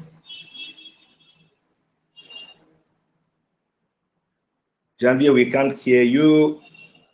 Please enable your audio.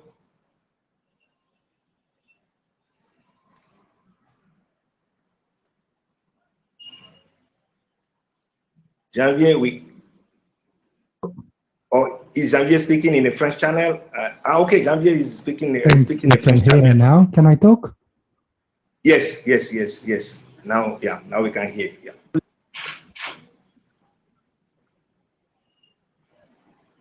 Janvier, please.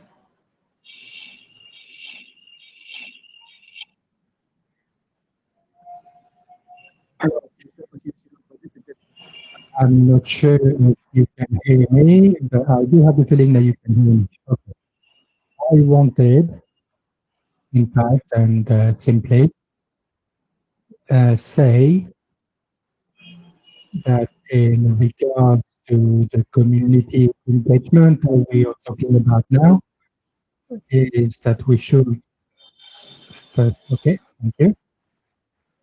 So we should come back to that model, meeting models on the online meetings model, which is a great experience. And I think I want to say is when I can look at the number of people who are connected, we can already see there is a high commitment level, and we can, from now on, I think we should repeat this experience and see how each year we can host some sessions both in person or online as we are doing now, and that will enable us to generate some savings in terms of cost of living French and accommodation and so on. So this is I wanted to excuse me, Janvier.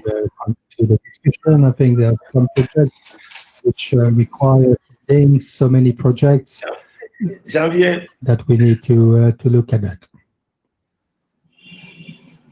Yeah, so I think we had some challenges hearing Janvier, but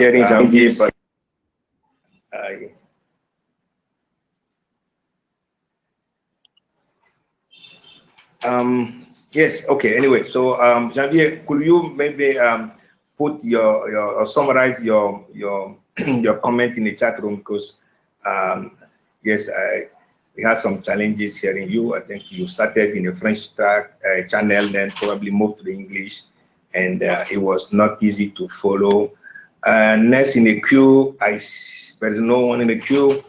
But I'll go and beg people. I see Fiona Ashonga. Fiona, please, can you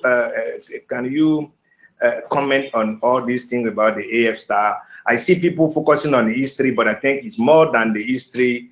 How we organize ourselves. We had some point on how do we manage the intellectual property rights, and how do we coordinate better ourselves.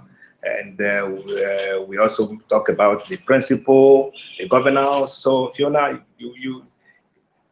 can you? Yes, Fiona, please proceed. Yeah.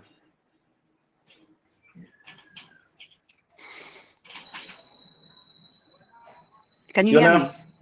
Yes, we can hear. Yes, we can hear you now. My name is Fiona Songa. Yeah. I am from Kenya. I represent a resource member in Kenya. That's the Kenya Internet Exchange Point. I've been with Afrinic and the African Internet community since 2006. And there's been a lot of growth and a lot that we've seen happen. I think the project for this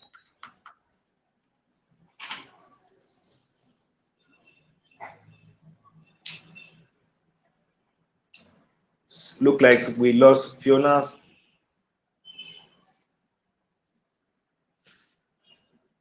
Fiona, I can't hear you.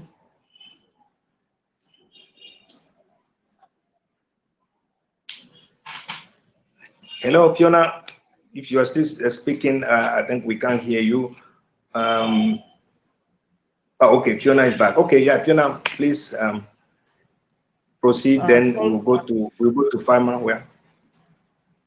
So having all this documented is very important because it puts into perspective our growth and where we've come from. And then Africa is so rich in innovations and intellectual property that we have not documented properly. And as a result, we keep losing off to other regions because we have not taken time to document. It has not been in our culture to document. Our culture has always passed on information from one generation to the next by word of mouth. And that worked for us. But in a global environment like we have, we can no longer use that word of mouth. Having things documented in books, over the internet, on platforms of technology is very important moving forward. Otherwise, we'll risk of losing our heritage, losing our history, losing aspects of our original ideas as Africans that are important to us, that make us African. So I'm personally totally in support, and I think one of the ways in which we can help to fundraise for this project is to consider which organizations can also contribute towards the cost of these, because I think these are very noble cause, and it's going to be something that is easy to report and account for, because it's going to be there documented what we have not done. There's a gap, and the gap is being filled, and there'll be something coming in to fill the gap. And I'd like to reach out to our very senior Monsieur Pierre Dangenou to reach out, and I'm happy to see if as TESPOC we can make a contribution towards this and support. And that by saying TESPOC, I'll really be putting in for the Kenyan community, the ISPs together, and we say this is our contribution towards this research. It's something I think that we should consider, an approach we should also consider doing, so that we are able to get it done quickly, because time is not on our side, and the longer we take, the more we lose out on opportunities, and others will come in now that we've started and we have the ideas. If we don't do it, someone else somewhere will come and do it for us, and it will be a fight on who gets them the rights to do so. Thank you.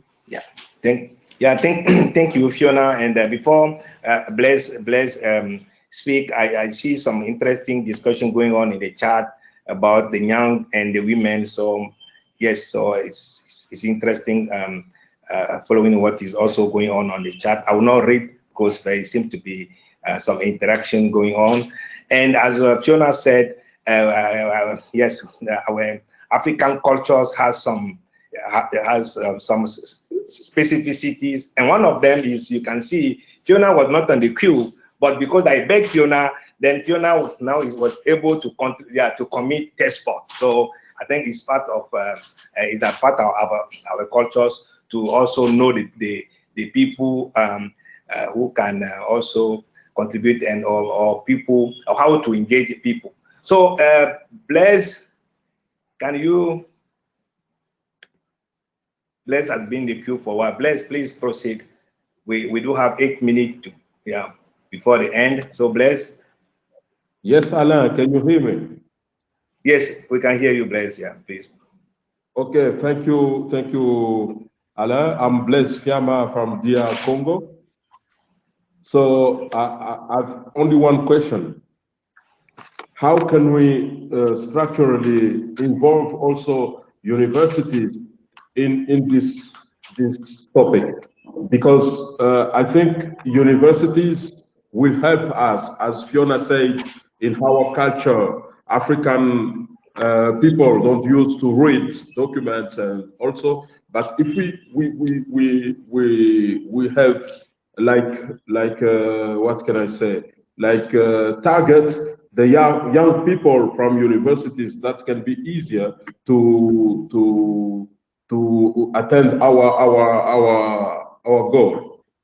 That was my contribution. Yeah, so thank you. Yeah, your contribution has been noted, and I think you've seen Dr. Abubakar Bari talk about the university, the REN community, and so through I think the AFREN, the university can play a role, but directly and as an individual you can also. So please reach out to AFREN so that maybe the university can better coordinate, okay, on these things. So I do have we do have a 7 minutes to go, but before I call Dr. Nee for his closing remarks, let me look at the queue again. Let me look at the queue. So the queue, I don't see.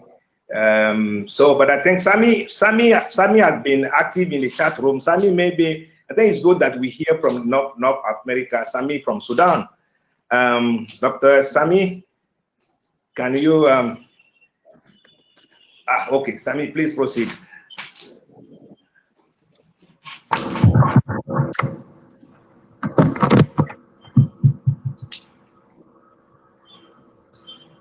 Hi, can you hear me now? Yes, we can hear you, Sami. Please proceed.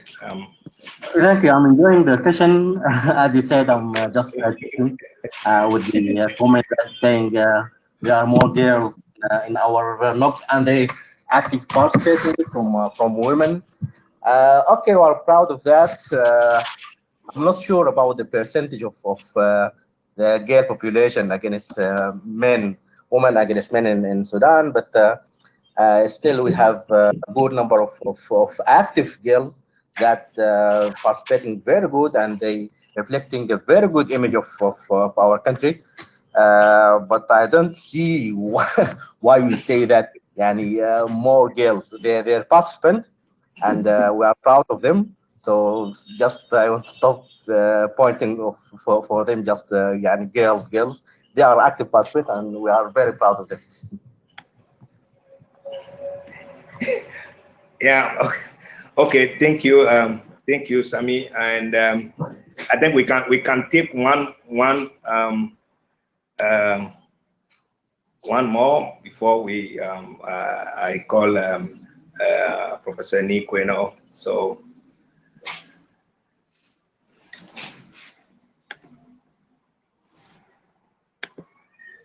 Okay, Boubacar Bari again. Yes, Boubacar, please, 1 minute.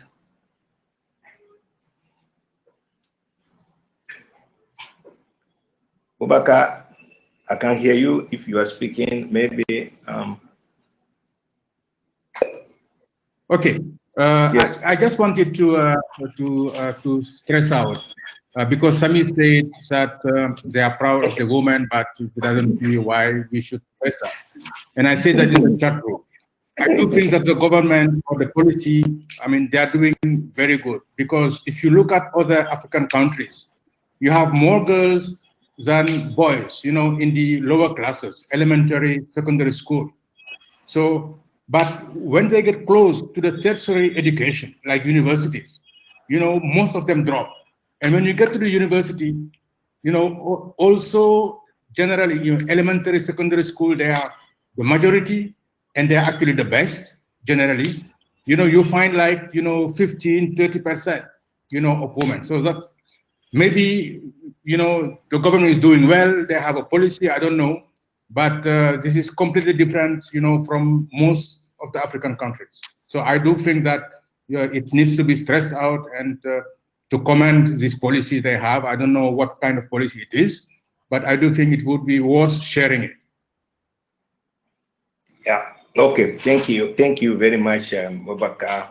And let me check the chat room. I see one. Okay, Fiona. Okay, so Lucky and it's still being active. Yes, the chat room's been active. So I'm just sorry because at the beginning I put on my mask, and Susan said no, I was the only one because I put my mask to avoid electronically contamination. So, but because I'm the only one putting, then I dropped my mask. So, Professor Nikweno, we have 2 minutes to go. It's been, I think, a very productive day. We hear from all the groups, and I think I'll hand over to you for your appreciation and the way forward. Okay. Well, thank you very much. I really like to thank you all for accepting to come and contribute to AF Star. And I like the enthusiasm. As you know, it's really a way of mobilizing the institutions we spin off so that they can work even better among themselves and within their institutions. And so I'm very grateful for that effort. This is really only the beginning. You know, this is your first public meeting of, in particular, AF Stars. We've been having side meetings. So it will continue. And I expect that, you know, all these things will generate solutions that you've been raising. On the issue of the history, you know, I think sometimes if you try to build the whole world in one day, it doesn't work. But if we said that by March we'll have the history of the institutions, we will succeed. If you say that you are going to look for budget so that you can write a big, beautiful book and sell, you will not write it. But if you say that we can each contribute, volunteer, give a little money here and there, each one of us, we've done this many times to build these institutions, I'm sure you will write that big book and you will sell it to the trust of AF Star. What we can say is that all this information has been very healthy and useful for us. So the Secretariat will try and capture, and just as we started, bring it back to the current membership so that they can discuss, you know, what else we can do. But the history should be relatively easy because it's the institutions they each know. So if we can remove that first, then we can layer on it the next activity, which is to use the network now, to collect data, let's say, from countries. I'm looking forward that the ideas expressed behind the AF Star, meaning things like you know, the lightweight approach to governing yourself, the cooperation, the approach to you know, softly making decisions by consensus and multi-stakeholder will permeate all of our things. I'm also looking forward that you know, we will understand that coordination is really what strengthens the ecosystem. So we should put in some more effort there. Lastly, we do have intellectual property because we've been running for the decades.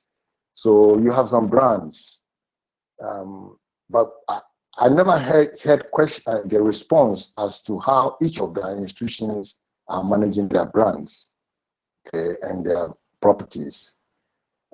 That's going to be an important question I would like you to also factor in. It's another issue like the history. But overall, I'm very happy. I understood the discussions about ladies and men. I understand the issue about young and the old, but that is the contradictions of life, which makes things grow.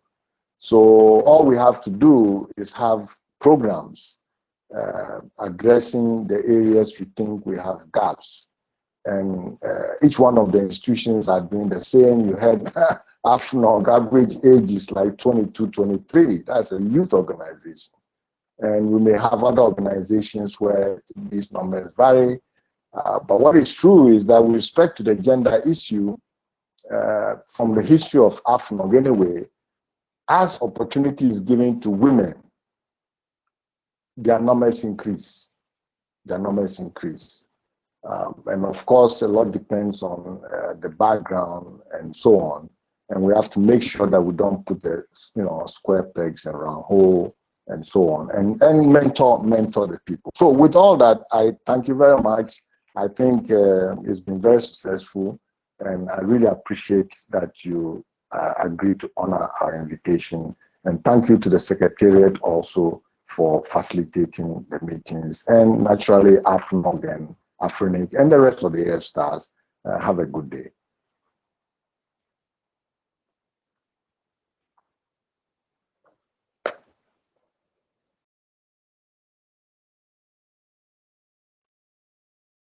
Now it's up Remark to you. from Dr. Nee. I don't need to add anything other than thank you all for participating. And a small reminder that we would love to hear from you. And it is important that you tell us what we did well and what we can improve on by filling the meeting survey that will be made available on our website at the same time immediately after this meeting. At the same time, watch out for the daily recap that will be sent on your emails this evening, capturing everything that has been discussed here today. With that, I have no other obligation than to thank you all for this day, and we look forward to seeing you tomorrow. Tomorrow is the PDP session 1, and we look forward to all of you participating. Thank you very much and have a good day. See you tomorrow. Thanks.